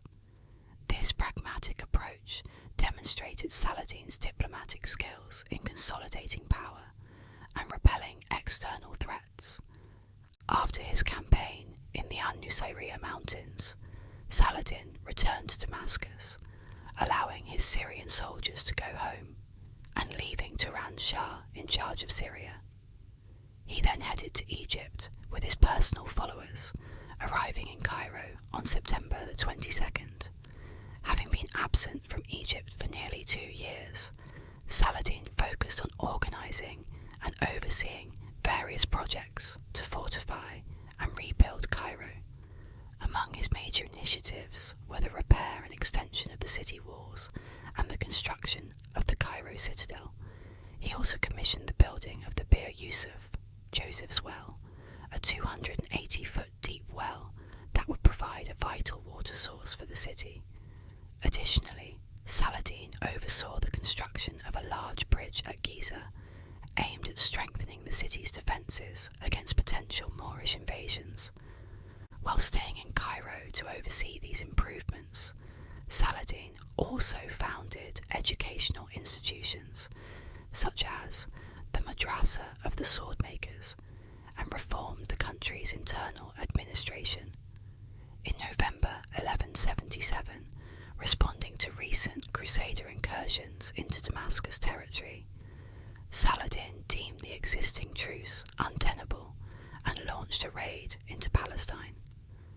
with much of the Crusader army occupied in besieging Harim fortress north of Aleppo, southern Palestine was left vulnerable. Seizing this opportunity, Saladin led his army to Ascalon, which he referred to as the Bride of Syria. Historian William of Tyre noted that Saladin's army numbered 26,000 soldiers, including 8,000 elite forces and 18,000 troops from Sudan. This formidable force raided the countryside, sacked Ramla and Lydda, and advanced to the gates of Jerusalem, demonstrating Saladin's military prowess and expanding his influence. However, in November 1177, Saladin suffered a significant setback at the Battle of Montgisar. Despite his larger army, he hesitated to ambush the Crusaders led by Baldwin IV of Jerusalem, wary of the skilled Templar generals. This hesitation led to a surprise attack near Ramla, where the Templars, with only 375 knights, inflicted heavy losses on Saladin's forces. Realizing the battle was lost, Saladin retreated swiftly on a camel back to Egypt. Undeterred by this defeat, Saladin remained poised to confront the Crusaders again. By spring 1178, he camped near Homs and engaged in skirmishes with the Crusader army, ultimately securing a victory in Hama and ordering the execution of captured Crusaders for their offences against Muslim lands. Despite these successes, Saladin spent the remainder of the year in Syria without further significant confrontations. In April 1179, learning of a planned Crusader raid into Syria, Saladin instructed his general Farrukh Shah to guard the Damascus frontier and signal the enemy's approach with warning beacons. The Crusaders, led by King Baldwin, advanced too rashly and were defeated by the Ayyubid forces. Buoyed by this victory, Saladin called for reinforcements from Egypt to strengthen his army further. During the summer of 1179, King Baldwin attempted to fortify Jacob's Ford, a strategic Jordan River crossing, despite Saladin's offer of a substantial sum to abandon the project. In response, Saladin moved his headquarters to Banias and resolved to destroy the fortress defended by the Templar Knights. The ensuing battle resulted in a decisive Ayyubid victory, with many high-ranking knights captured and the fortress falling to Saladin's forces. In the spring of 1180, eager to launch a vigorous campaign against the Kingdom of Jerusalem, Saladin accepted a truce proposed by King Baldwin. Droughts and poor harvests had strained Saladin's supplies, making the truce a pragmatic choice. Despite objections from Raymond of Tripoli, the truce held, especially after Saladin's naval fleet appeared off the port of Tartus, compelling the Crusaders to comply. In June 1180, Saladin hosted a reception for Nur ad-Din Muhammad, Emir of Kerak, presenting him and his brother Abu Bakr with gifts worth over 100,000 dinars. This gesture aimed to solidify alliances with Arab leaders and impress other emirs in Mesopotamia and Anatolia. Previously, Saladin had offered to mediate between Nur ad-Din and Kaikhosrau II, the Seljuk Sultan of Rum, who were in conflict over territorial disputes. Despite Saladin's attempts, Kaikhosrau refused to return lands given to Nur ad-Din as dowry for marrying his daughter, citing mistreatment of her. Saladin was enraged by accusations from Kaikhosrau of further abuses against his daughter by Nur ad-Din and threatened to attack Malatya. He demanded negotiations, leading to an agreement that Kaikhosrau's daughter would be sent away for a year, with severe consequences if Nur ad-Din failed to comply. Returning to Cairo in early 1181, Saladin planned to observe Ramadan and undertake the Hajj pilgrimage to Mecca. However, he changed his plans and was seen inspecting the Nile banks.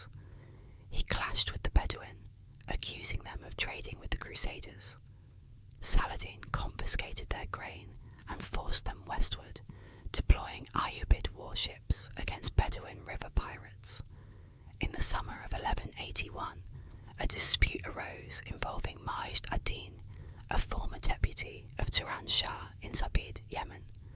Saladin's administrator, Baha ad-Din Karakush, led a force to arrest Majd ad-Din, accused of misappropriating revenues. Despite his protests of innocence, Majd ad-Din was released in exchange for 80,000 dinars, highlighting internal strife following Turan Shah's departure from Yemen, which frustrated Saladin due to the lack of returns from the province. The death of Saif ad-Din in June 1181 led to his brother Izz ad-Din inheriting Mosul's leadership. Later, on December 4th of the same year, As-Salih, the Zengid crown prince, died in Aleppo. Before his death, he had his officers swear loyalty to Izz ad-Din, seeing him as the only Zengid ruler capable of opposing Saladin. Izz ad-Din faced challenges in managing both Aleppo and Mosul, prompting him to hand Aleppo to his brother Imad ad-Din Zangi in exchange for Sinjar. Respecting his previous treaty with the Zengids, Saladin did not oppose these arrangements. In May 1182, Saladin departed Cairo for Syria, bringing a substantial contingent of the Egyptian Ayyubid army with him. Despite warnings about potential Crusader interceptions, he opted for the desert route across the Sinai Peninsula to Aqaba, encountering no resistance. Upon arrival, he devastated the countryside near Montreal before making his way to Damascus. There, he received news of Farouk Shah's attack on the Galilee and subsequently led his forces to sack various towns in the region. Although he encountered a considerable Crusader force near Belvoir Castle, the engagement was inconclusive and logistical difficulties compelled Saladin to withdraw. Soon after, Saladin received an invitation from Kukbari, the emir of Harran, to occupy the Jazira region in northern Mesopotamia, effectively ending the truce with the Zengids. Crossing the Euphrates, Saladin briefly besieged Aleppo before capturing several cities in Jazira with the assistance of local allies. His victories included Edessa, Saruj, Raqqa, and Nisibin. His fair treatment of the conquered cities, such as abolishing certain taxes and improving governance, earned him praise even among his adversaries. While advancing in Mesopotamia, Saladin received reports of Crusader raids near Damascus. However, he remained focused on consolidating his control over the captured territories, despite raids by Zangi, the emir of Aleppo, on his northern cities. Determined to expand his influence, Saladin approached Mosul, encountering resistance from the Zengids, who sought support from an-Nasir, the Abbasid Caliph in Baghdad. Influenced by his vizier, who favoured the Zengids, an-Nasir sent Badr al-Badr to mediate.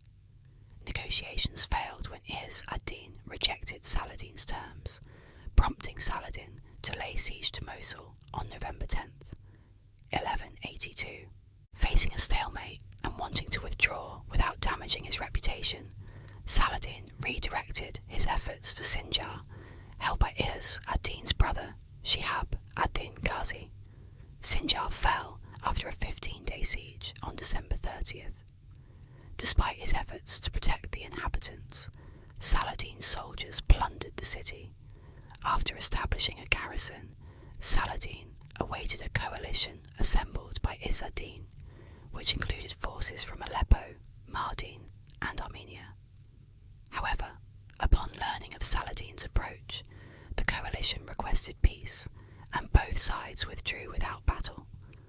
On March 2nd, 1183, Saladin received urgent news from Al-Adil in Egypt that Crusader Reynaud of Chatillon had launched a raid in the Gulf of Aqaba, targeting towns along the Red Sea coast. Though the raid was largely piratical, it alarmed the Muslims, unaccustomed to such attacks from the sea. Saladin responded by mobilizing warships from Fustat and Alexandria under the command of Lulu.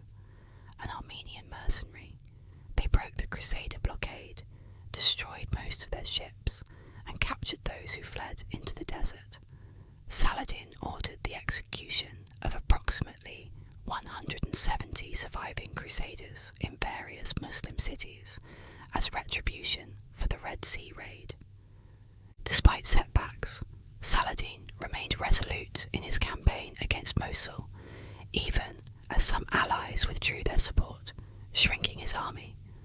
Nevertheless, he and Taqi ad-Din pressed on, marching eastward to Ras Al-Ain and capturing it after 3 days of intense fighting.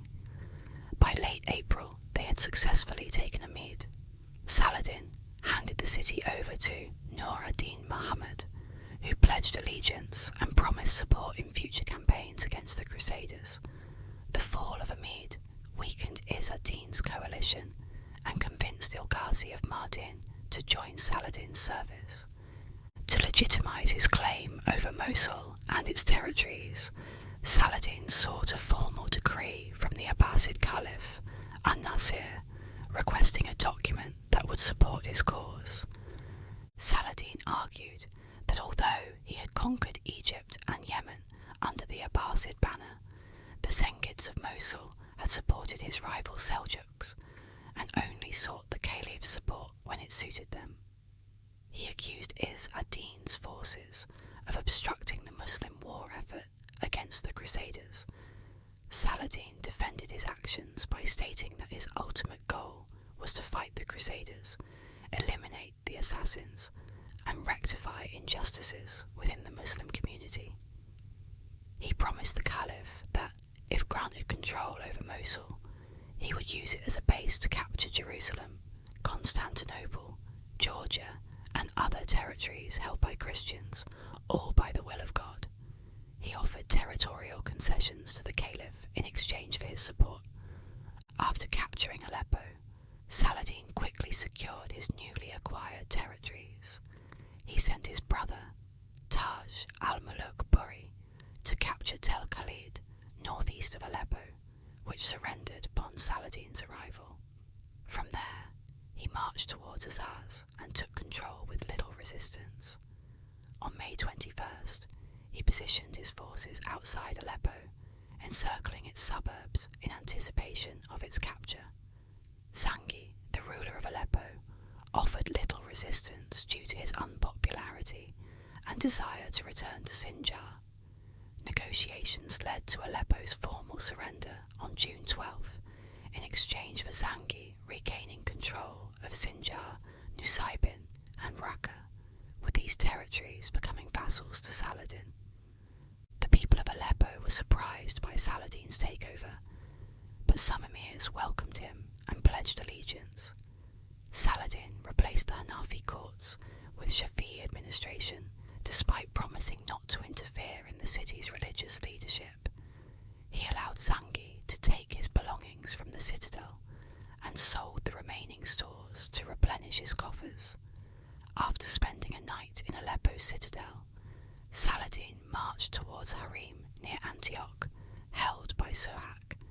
Saladin attempted to negotiate with Sohak for the city's surrender, offering him Bosra and property in Damascus in return. However, Sohak's garrison forced him out, and Saladin's deputy arrested Sohak on suspicion of planning to cede Harim to Bohemond III of Antioch. Saladin then arranged for Harim's defence against the Crusaders and agreed to a truce with Bohemond, assigning Azaz to Alam ad-Din Suleiman and Aleppo to Saif ad-Din alias Kaji, both of whom had supported him. These actions solidified Saladin's control over the region and marked significant progress in his campaign against the Crusaders. Saladin responded swiftly and decisively to Crusader attacks, particularly those by Reynald of Châtillon, who harassed Muslim trading and pilgrimage routes on the Red Sea. In September 1183, Saladin crossed the Jordan River to attack Paysan, sacking and burning the town and intercepting Crusader reinforcements along the Nablus Road. When the main Crusader force under Guy of Lusignan advanced, Saladin led his men to Ain Jalut, engaging in skirmishes and raids to weaken the Crusaders. Despite the Crusaders' reluctance to engage his main force, Saladin inflicted losses on them before withdrawing due to low provisions. Seeking retribution against Reynaud, Saladin besieged his fortress at Kerak twice in 1183 and 1184, but both attempts failed due to relief forces. Undeterred, Saladin resumed attacks on Izz ad-Din's territory around Mosul, which had allied with another powerful governor. However, facing illness and increased resistance, Saladin signed a peace treaty in March 1186. Reynaud continued provocations, including raiding a caravan of pilgrims, further fueling Saladin's resolve to retaliate. Saladin vowed to personally kill Reynaud for breaking the truce and resolved to dismantle the entire Christian kingdom of Jerusalem. Saladin's efforts culminated on July 4th, 1187, at the Battle of Hattin, where his forces decisively defeated the Crusaders. He captured Reynaud, who was personally executed by Saladin in retaliation for his attacks against Muslim caravans. Guy of Lusignan, fearing a similar fate, was spared by Saladin, who emphasized Reynaud's extreme transgressions as justification for his execution. The Battle of Hattin marked a turning point in the Crusades, solidifying Saladin's reputation as a formidable adversary to the Crusader states. His capture of almost every Crusader city marked a significant milestone in the campaign to reclaim these Muslim territories. Despite preferring a peaceful capture of Jerusalem and offering generous terms, the city's inhabitants chose to resist, leading to a siege. Balian of Ibelin's threat to kill Muslim hostages and destroy holy shrines prompted Saladin to agree to terms of quarter, allowing most residents to leave within 40 days upon paying a ransom. Patriarch Heraclius organised the payment for many citizens' ransoms, while others were enslaved. After taking Jerusalem, Saladin invited the Jews to resettle in the city, particularly those from Ascalon. Tyre, under the command of Conrad of Montferrat, remained a stronghold against Saladin. In 1188, Saladin released Guy of Lusignan, who attempted to reclaim Tyre but was refused admission by Conrad. Consequently, Guy besieged Acre. Saladin maintained amicable relations with Queen Tamar of Georgia, who sought the return of confiscated Georgian monastic possessions in Jerusalem. Although the outcome of her request is unclear, Georgian pilgrims were allowed access to the city. Queen Tamar also tried to obtain the relics of the True Cross, offering a substantial sum, but was unsuccessful. Following his victories, Saladin contemplated invading Europe to extend his conquests, underscoring his determination and the extensive scope of his ambitions. The Third Crusade, prompted by the events of Hattin and the fall of Jerusalem, saw King Richard I leading Christian forces against Saladin.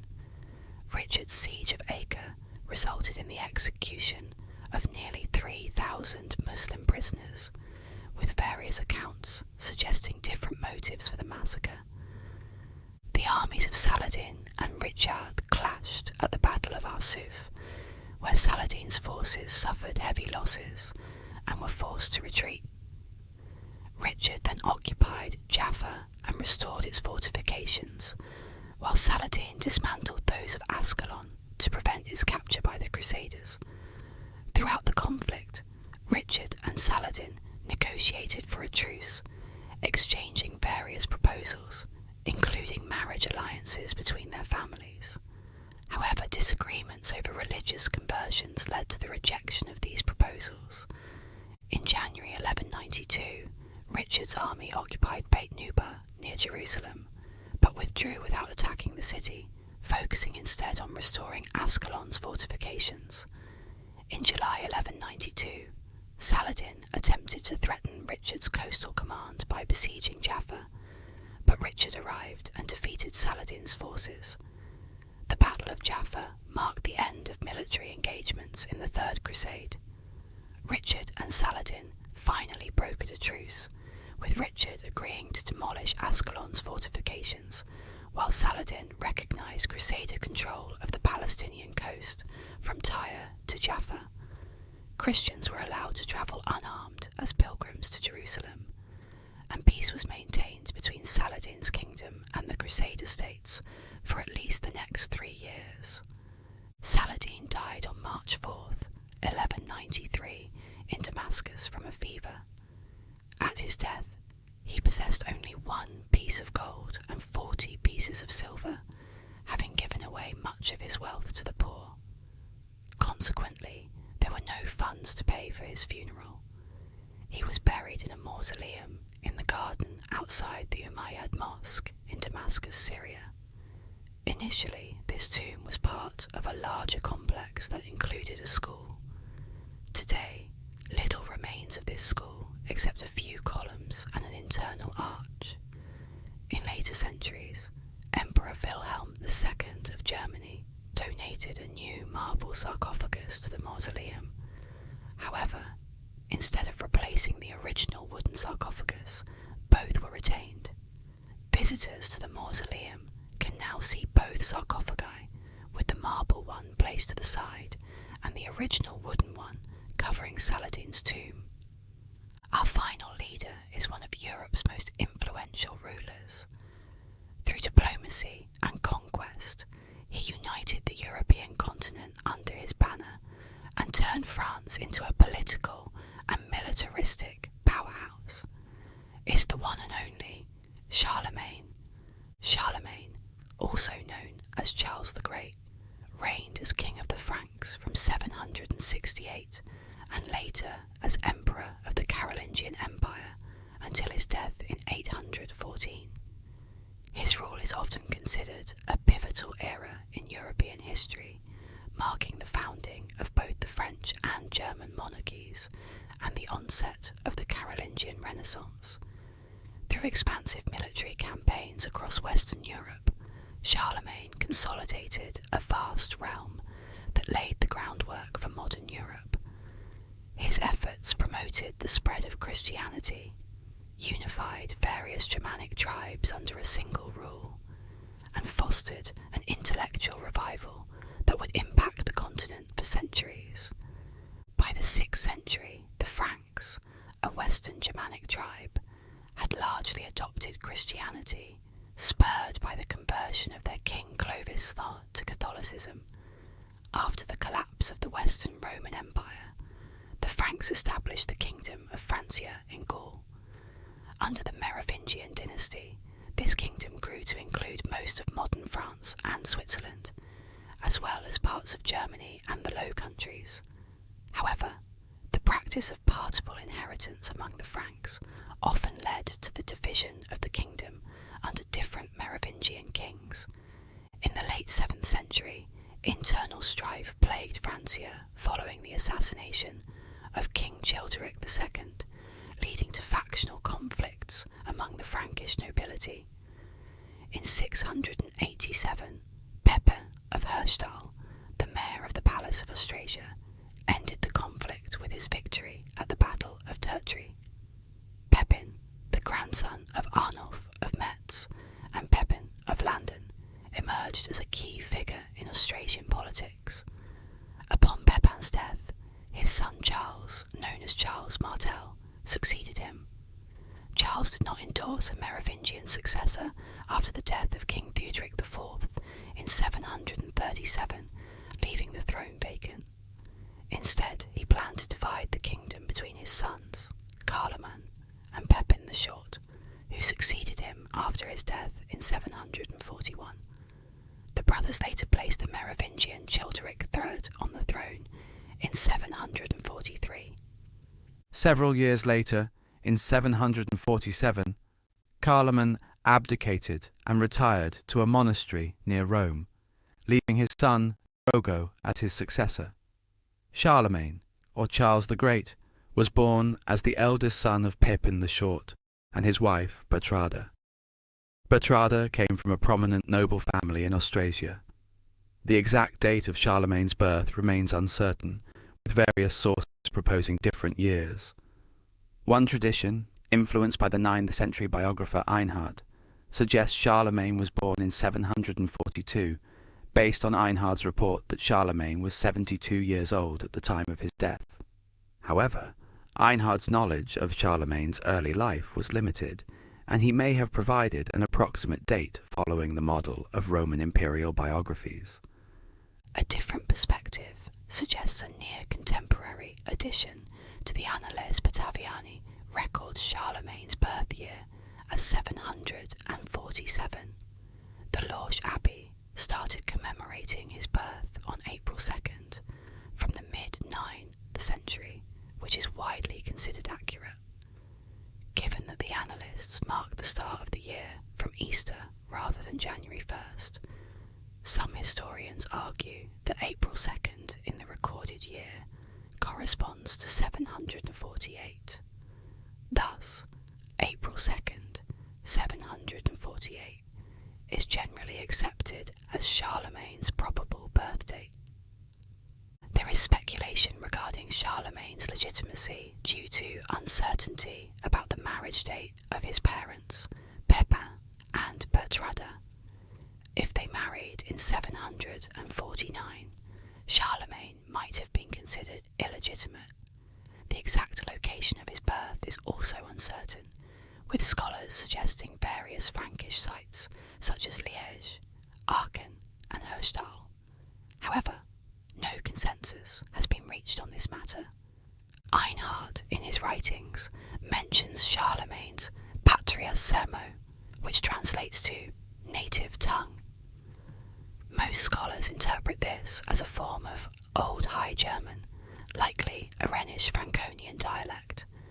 Due to the spread of the evolving Old French language in Francia, Charlemagne most likely grew up bilingual, speaking both Germanic and Romance dialects.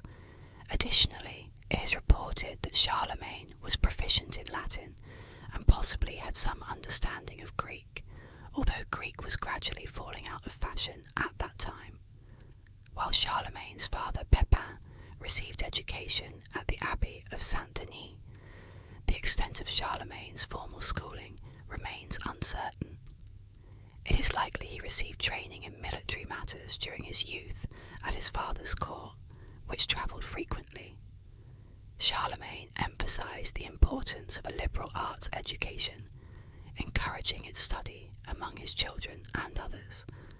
However, it remains unclear whether he pursued formal education in his youth or took it up later in life at the court. Regarding his literacy, while some believe he could read based on circumstantial evidence, others argue that there is very little direct evidence to support this claim. Charlemagne typically had texts read aloud to him and dictated responses and decrees, which was common practice for literate rulers of the time. While it is likely that he attempted to learn writing in later life, Einhard, our main source on his early life, does not explicitly mention Charlemagne's ability to read. So, while it is possible that he could, it remains a bit of a mystery. During the reign of Pepin, there were only occasional references to Charlemagne in the Frankish annals. By 751 or 752, Pepin had deposed Childeric and replaced him as king. Early Carolingian sources claimed that Pepin's seizure of the throne was sanctioned beforehand by Pope Stephen II, but modern historians dispute this for the most part. It is likely, however, that papal approval came only when Stephen travelled to Francia in 754, apparently to request Pepin's aid against the Lombards. On this trip, he anointed Pepin as king, thus legitimising his rule. Charlemagne, along with his brother Carloman, was anointed along with their father during this event. At the same time, or around then, Pepin sidelined his son Drogo, sending him and his brother away to a monastery. Charlemagne began issuing charters in his own name in 760 and joined his father's campaign against Aquitaine in the following year. After Pepin's death in 768, Charlemagne and Carloman succeeded their father as joint rulers. They had separate coronations and maintained separate palaces and spheres of influence, yet they were considered joint rulers of the Frankish kingdom. The immediate concern for the brothers was the ongoing rebellion in Aquitaine, which Charlemagne ultimately subdued after Carloman withdrew from the campaign. Carloman's refusal to participate in the war against Aquitaine caused a significant rift between the brothers. While the reasons for Carloman's abandonment of the campaign remain unclear, it likely stemmed from disagreements over territorial control, or Carloman's focus on securing his rule in the northern part of Francia. Despite their differences, Charlemagne and Carloman maintained joint rule for practical reasons, seeking support from the clergy and local elites to solidify their positions. In 771, Carloman suddenly passed away, leaving Charlemagne as the sole king of the Franks. Charlemagne moved quickly to secure his brother's territory, forcing Carloman's widow and children to flee to Desiderius's court in Lombardy. In response, Charlemagne ended his marriage to Desiderius's daughter and took a new wife, Hildegard, the daughter of Count Gerald, to strengthen his hold on Carloman's kingdom and gain support from Gerald himself. Charlemagne's first campaign as the sole king of the Franks was against the Saxons on the eastern frontier. The Saxons had been raiding the Frankish border, prompting Charlemagne to respond by destroying the pagan shrine at Irminsul and seizing their treasures. This victory not only enhanced Charlemagne's reputation, but also provided much-needed funds for further military actions. It marked the beginning of over 30 years of continuous warfare against the Saxons. In 772, Pope Adrian I sought Charlemagne's support in recovering territories captured by Desiderius, the Lombard king. Concerned about the presence of Carloman's sons in the Lombard court, Charlemagne gathered his forces to intervene. Despite attempts at diplomacy, including offering gold to Desiderius, Charlemagne's army crossed the Alps to besiege Pavia, the Lombard capital, in late 773.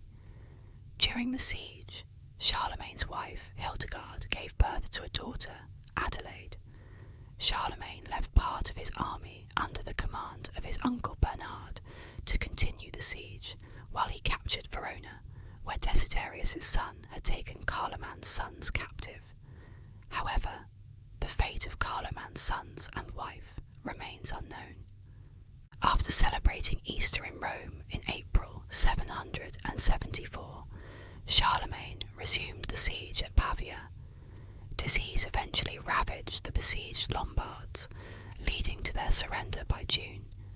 Charlemagne deposed Desiderius and declared himself king of the Lombards. This annexation of the Lombard kingdom by Charlemagne was unprecedented, but he secured support from Lombard nobles and urban elites, making the takeover relatively peaceful. Desiderius and his family were confined to a monastery for the remainder of their lives. Charlemagne returned to Francia with the Lombard royal treasury. In Charlemagne's absence in Italy, the Saxons took advantage of the situation and raided the Frankish borderlands. In response, the Franks launched a counter-raid in the autumn of 774 and initiated a full campaign against the Saxons in 775. Charlemagne was then compelled to return to Italy when Duke Hrodgaud of Friuli rebelled against him. Charlemagne swiftly crushed the rebellion, redistributing Hrodgaud's lands to Franks to solidify his rule in Lombardy. He spent the winter in Italy, issuing charters and legislations to further consolidate his power, and took Lombard hostages for good measure. During these campaigns, his daughter Rotrud was born. Upon returning to the north, Charlemagne conducted another campaign against the Saxons in 776, resulting in the submission of many Saxons who surrendered captives, lands, and converted to Christianity. In 777, Charlemagne convened an assembly at Paderborn, attended by Frankish and Saxon representatives.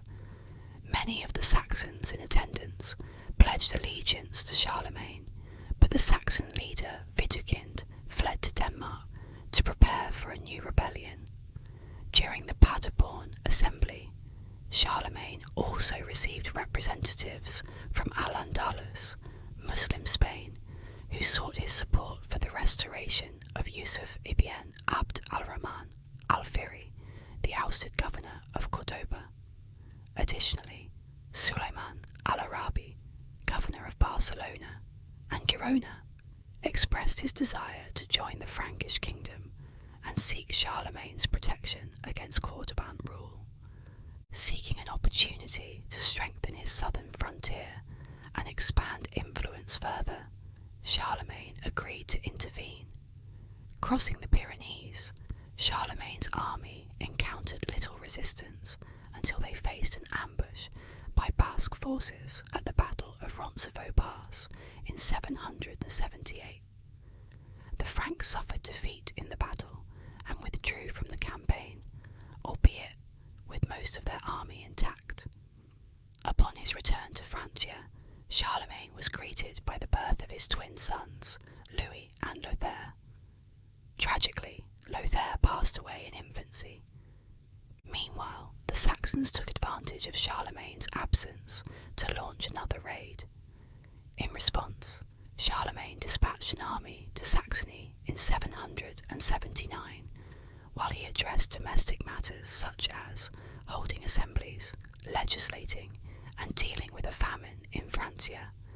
During this time, Hildegard gave birth to another daughter, Bertha. Charlemagne himself returned to Saxony in 780, overseeing assemblies where he received hostages from Saxon nobles and supervised their baptisms. In the spring of 781, Charlemagne and Hildegard travelled with their younger children to Rome, fulfilling a request made by Pope Adrian in 775. During their visit, Adrian baptized Carloman, Charlemagne's son from Hildegard, and renamed him Pepin. Louis and the newly named Pepin were anointed and crowned, with Pepin appointed as king of the Lombards and Louis as king of Aquitaine. Both young kings were sent to reside in their respective kingdoms under the guidance of regents and advisors. During this trip, Hildegard gave birth to her eighth child, Gisela. Tragically, upon the family's return to Francia, Hildegard passed away due to complications from childbirth, followed shortly by her newborn daughter. Charlemagne arranged for epitaphs for both his wife and daughter, and ensured that daily masses were held at Hildegard's tomb. Shortly after, his mother Bertrada also passed away. By the end of the year, Charlemagne remarried to Fastrada, the daughter of the East Frankish Count Rudolf. In the summer of 782, Widukind returned from Denmark and launched an attack on the Frankish positions in Saxony, managing to defeat a Frankish army, possibly due to internal rivalry among the Frankish counts leading it. Upon learning of this defeat, Charlemagne hurried to Verdun, but Widukind had already fled before his arrival. Charlemagne then summoned the Saxon magnates to an assembly and compelled them to surrender prisoners to him. Viewing their previous actions as treachery, the annals report that Charlemagne ordered the execution of 4,500 Saxon prisoners in what is known as the Massacre of Verdun. He shed the blood of the Saxon men. While the exact number might be exaggerated, historians do agree on the basic truth of the event, with some regarding it as a significant stain on Charlemagne's reputation. In the aftermath of this massacre, Charlemagne issued the Capitulatio de Partibus Saxoniae, a legal code that included harsh laws penalising pagan practices with death. This legal code aimed at forcibly converting Saxons to Christianity, but also suppressing their cultural identity. For the next several years, Charlemagne focused on completing the subjugation of the Saxons. He concentrated his efforts in Westphalia in 783 and pushed into Thuringia in 784, while his son Charles the Younger continued operations in the west. Throughout these campaigns, the Frankish armies seized wealth and enslaved Saxon captives. Notably, Charlemagne continued campaigning through the winter months instead of resting his army. By 785, Charlemagne had effectively subdued Saxon resistance and gained full control of Westphalia. In the summer of that year, he met once again with Widukind and persuaded him to surrender. He also convinced him to get baptized with Charlemagne as his godfather, marking the end of the last phase of the Saxon Wars. In 786, Charlemagne travelled to Italy with the aim of extending his influence further into the south. Upon his arrival, he marched into the Duchy of Benevento, where Duke Arichis initially fled to a fortified position at Salerno, before eventually offering Charlemagne his fealty. Charlemagne accepted the submission along with hostages, including Arichis' son, Grimoald. During his time in Italy, Charlemagne also met with envoys from Constantinople. However, Empress Irene's exclusion of Charlemagne and Frankish bishops from the 787 Second Council of Nicaea led to Charlemagne breaking the betrothal between his daughter Rodtrude and Constantine. Following Charlemagne's departure from Italy, Duke Arichis sent envoys to Empress Irene to promise an allegiance against the Franks. However, before finalising his plans, both Arichis and his elder son, Romuald, died of illness within weeks of each other, which was quite convenient. Charlemagne then sent Grimoald back to Benevento to serve as duke and return it to Frankish suzerainty. Although a Byzantine army invaded Lombardy as part of the planned alliance, they were repulsed by the combined forces of the Franks and Lombards. Meanwhile, Charlemagne turned his attention to Bavaria, ruled by his first cousin, Duke Tassilo. Tensions between the two rulers escalated, leading to Charlemagne's invasion of Bavaria in 787. Tassilo ultimately surrendered and recognised Charlemagne as his overlord. However, in 788, Tassilo was accused of plotting with the Avars against Charlemagne and was subsequently deposed and sent to a monastery. Charlemagne spent the following years consolidating his rule in Bavaria and warring against the Avars. In 789, Charlemagne assigned the governance of Maine and Neustria to his son, Charles the Younger, leaving his other son, Pepin the Hunchback, without any land. This exclusion spurred Pepin to plot an assassination against Charlemagne and his brothers in 792. The conspiracy was uncovered, and Pepin was subsequently sent to a monastery. During the early 790s, Charlemagne focused on ecclesiastical matters, organising councils in Regensburg in 792 and Frankfurt in 794 to address theological disputes and implement reforms. After the Frankfurt Council, Charlemagne's wife Fastrada fell ill and died, leading him to marry Luitgard soon after. Throughout the 790s, Charlemagne intensified his campaigns against the persistent Saxon resistance. These annual campaigns, which continued until 799, were marked by their severity. Charlemagne's forces devastated Saxon lands and forcibly relocated many Saxons to Francia, replacing them with Frankish elites and soldiers. This drawn-out conflict prompted Charlemagne to establish his court at Aachen, near the frontier. In Aachen, he built a grand palace with a chapel that would later become part of the Aachen Cathedral. It was during this time that Lionheart, a scholar and biographer, joined Charlemagne's court. In the south, Pepin of Italy continued his military efforts against the Avars, contributing to their kingdom's collapse and the eastward expansion of Frankish rule. Alongside these military endeavours, Charlemagne pursued diplomatic efforts to extend his influence, particularly in the Anglo-Saxon kingdoms of Britain, although marriage negotiations between Charles the Younger and King Offa of Mercia's daughter fell through due to Offa's demands for reciprocal marriages. Charlemagne and Offa established a peace treaty in 796.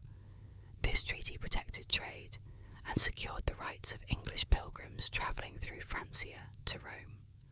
Charlemagne also offered refuge and support to deposed English rulers like Egbert of Kent, Eardwulf of Northumbria, and Aethelwulf of Wessex, treating the Anglo-Saxon kingdoms as quasi-satellite states and forging direct relations with English bishops. Charlemagne also formed an alliance with Alfonso II of Asturias. Despite Einhard's portrayal of Alfonso as dependent on Charlemagne, their relationship was one of mutual respect and cooperation. In 795, Leo III became pope and faced significant opposition. In 799, his enemies accused him of various crimes and attempted to gouge out his eyes and cut out his tongue. Leo escaped and sought Charlemagne's aid, eventually reaching his court. Charlemagne, then campaigning against the Saxons, paused his military activities to meet Leo at Paderborn in September. After listening to both Leo and his accusers, Charlemagne decided to send Leo back to Rome with loyal envoys to reinstate him as pope and investigate the charges. Charlemagne did not immediately travel to Rome, but planned to do so after an extensive tour of his Neustria lands. In November, near Mainz, Charlemagne convened an assembly to review the accusations against Leo. Instead of passing judgment, Charlemagne allowed Leo to swear an oath of innocence on December 23rd. This oath was accepted, and on December 25th, 800, during a Mass in St. Peter's Basilica in Rome, Pope Leo III unexpectedly crowned Charlemagne as emperor. This coronation marked Charlemagne as the first reigning emperor in the West since Romulus Augustulus's deposition in 476. Concurrently, Charlemagne's son, Charles the Younger, was anointed as king by Leo. Historians have long debated the intentions behind Charlemagne's imperial coronation, his awareness of the plan, and its significance for his reign. Some sources suggest Charlemagne was surprised by the coronation, while others argue it was a carefully orchestrated event. Regardless, the coronation had profound implications for the relationship between the Frankish kingdom and the papacy, and for the concept of imperial authority in the Christian West. The role of the Roman Empire in European politics, particularly in Italy, where the Byzantine Empire held significant territory, cannot be overstated during the time of Leo III and Charlemagne. Irene ascended to the throne in Constantinople in 797, becoming the first reigning Byzantine emperor.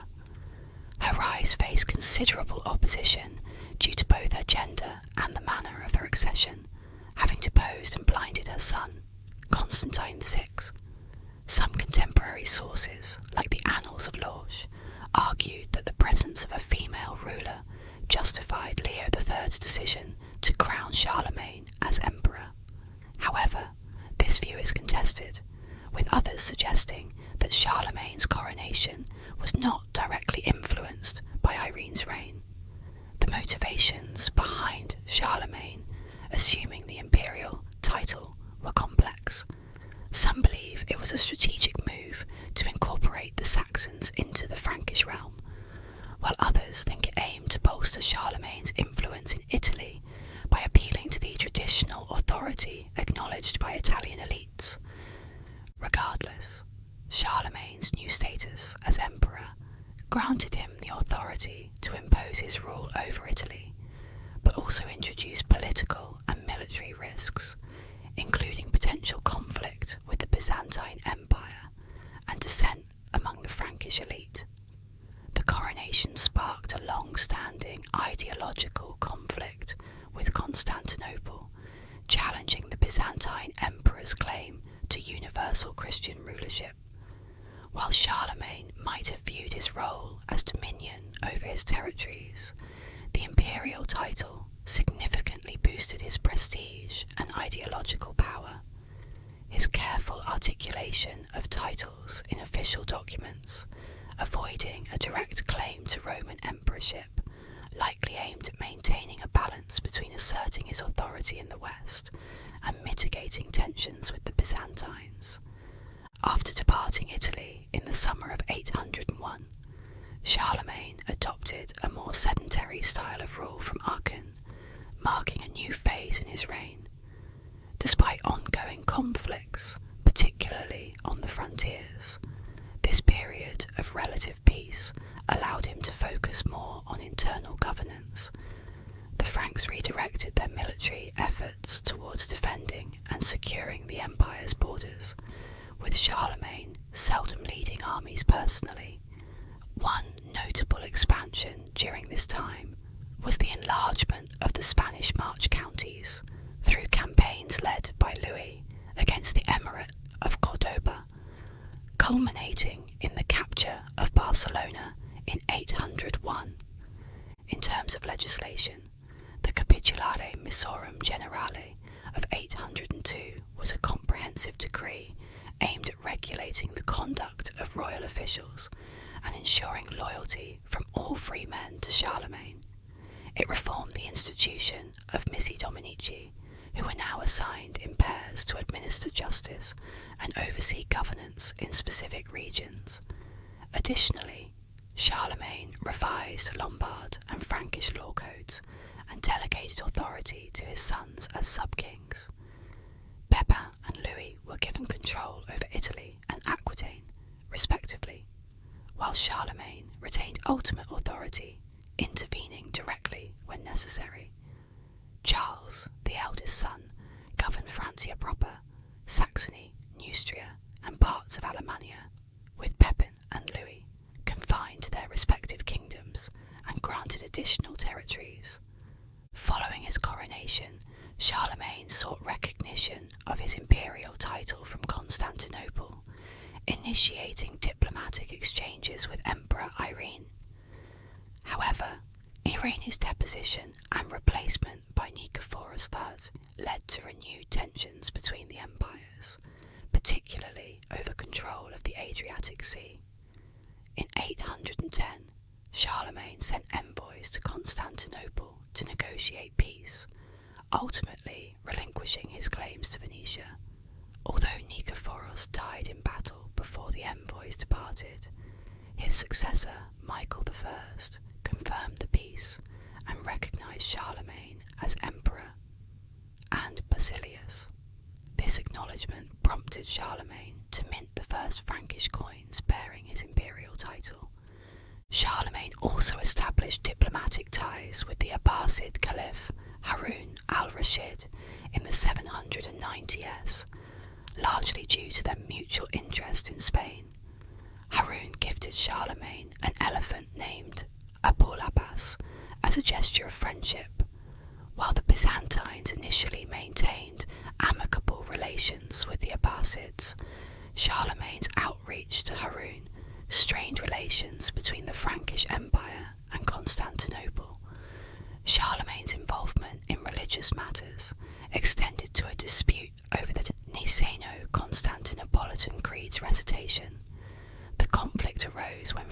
monks in Jerusalem were accused of heresy for using the filioque form of the creed, which stated that the Holy Spirit proceeded from the Father and the Son. Charlemagne convened a council at Aachen in 809 to defend the filioque, leading to a compromise with Pope Leo III, who allowed the Franks to maintain their tradition, while affirming that the canonical creed did not include filioque. Leo commissioned 2 silver shields, with the creed in Latin and Greek, omitting filioque, which were displayed in St. Peter's Basilica.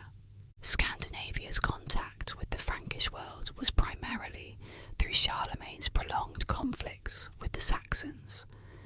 Danish raids on Charlemagne's territories began around 800. In 804, Charlemagne conducted his final campaign in Saxony, seizing control of the territory east of the Elbe and resettling it with his Obertrite allies. During this campaign, King Godfred of Denmark, concerned about Frankish expansion, proposed peace talks with Charlemagne to potentially hand over Saxon refugees, but these negotiations failed. The northern frontier remained relatively calm until 808, when Godfred and allied Slavic tribes launched an incursion into Obertrite lands, extracting tribute from significant portions of the territory. Charles the Younger led a Frankish army in response, targeting some of Godfred's Slavic allies. Godfred attempted diplomatic overtures again in 809, but peace was not achieved. In 810, Danish pirates launched a raid on Frisia, although it's uncertain whether they were connected to King Godfred. Charlemagne responded by dispatching an army to secure Frisia, while he led a force against Godfred, who had reportedly challenged him to battle. Before Charlemagne could arrive, Godfred was assassinated by 2 of his own men. Following Godfred's death, his nephew and successor, Hemming, sought peace, leading to a final settlement negotiated by Charlemagne's cousin, Wala, in 811. Though the Danes posed no significant threat for the rest of Charlemagne's reign, the conflicts and Charlemagne's earlier expansions in Saxony set the stage for the intense Viking raids across Europe in the 9th century.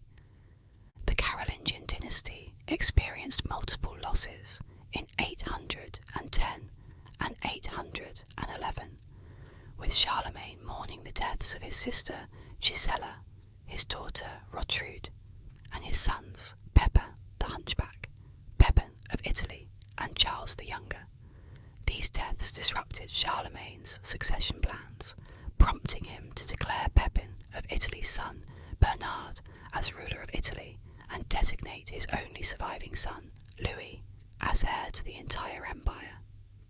To ensure a smooth transfer of power, Charlemagne completed a new will detailing the disposition of his property, including bequests to the church and his descendants.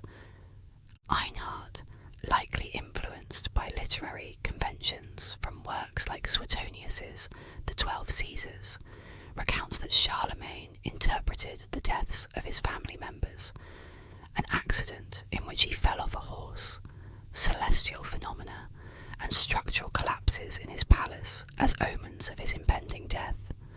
Nonetheless, Charlemagne continued to govern energetically in his final year, convening bishops for ecclesiastical councils and organising a large assembly at Aachen. During the assembly on September 11th, 813, Charlemagne formally crowned Louis as his co-emperor and Bernard as king. Around autumn of 813, Charlemagne's health began to decline, and he spent his last months in prayer, fasting, and studying the Gospels. He eventually succumbed to pleurisy, becoming bedridden for several days before passing away on January 28th, 814. A biographer of Louis Thegan records Charlemagne's last words as a quote from the Book of Luke 23:46. "Into your hands, Lord, I commend commend my spirit. His body was prepared and buried in the chapel at Aachen on the same day by his daughters and palace officials. Louis arrived at Aachen 30 days later to assume control of the palace and the empire, marking his formal accession. Charlemagne's remains were later exhumed and reinterred by Holy Roman Emperor Frederick Barbarossa in 1165 and again in 1215 by Frederick II. And with that, our time together has come to an end. I hope you learnt a thing or two, and if you like this content, make sure to like, comment and subscribe. As always, sleep well.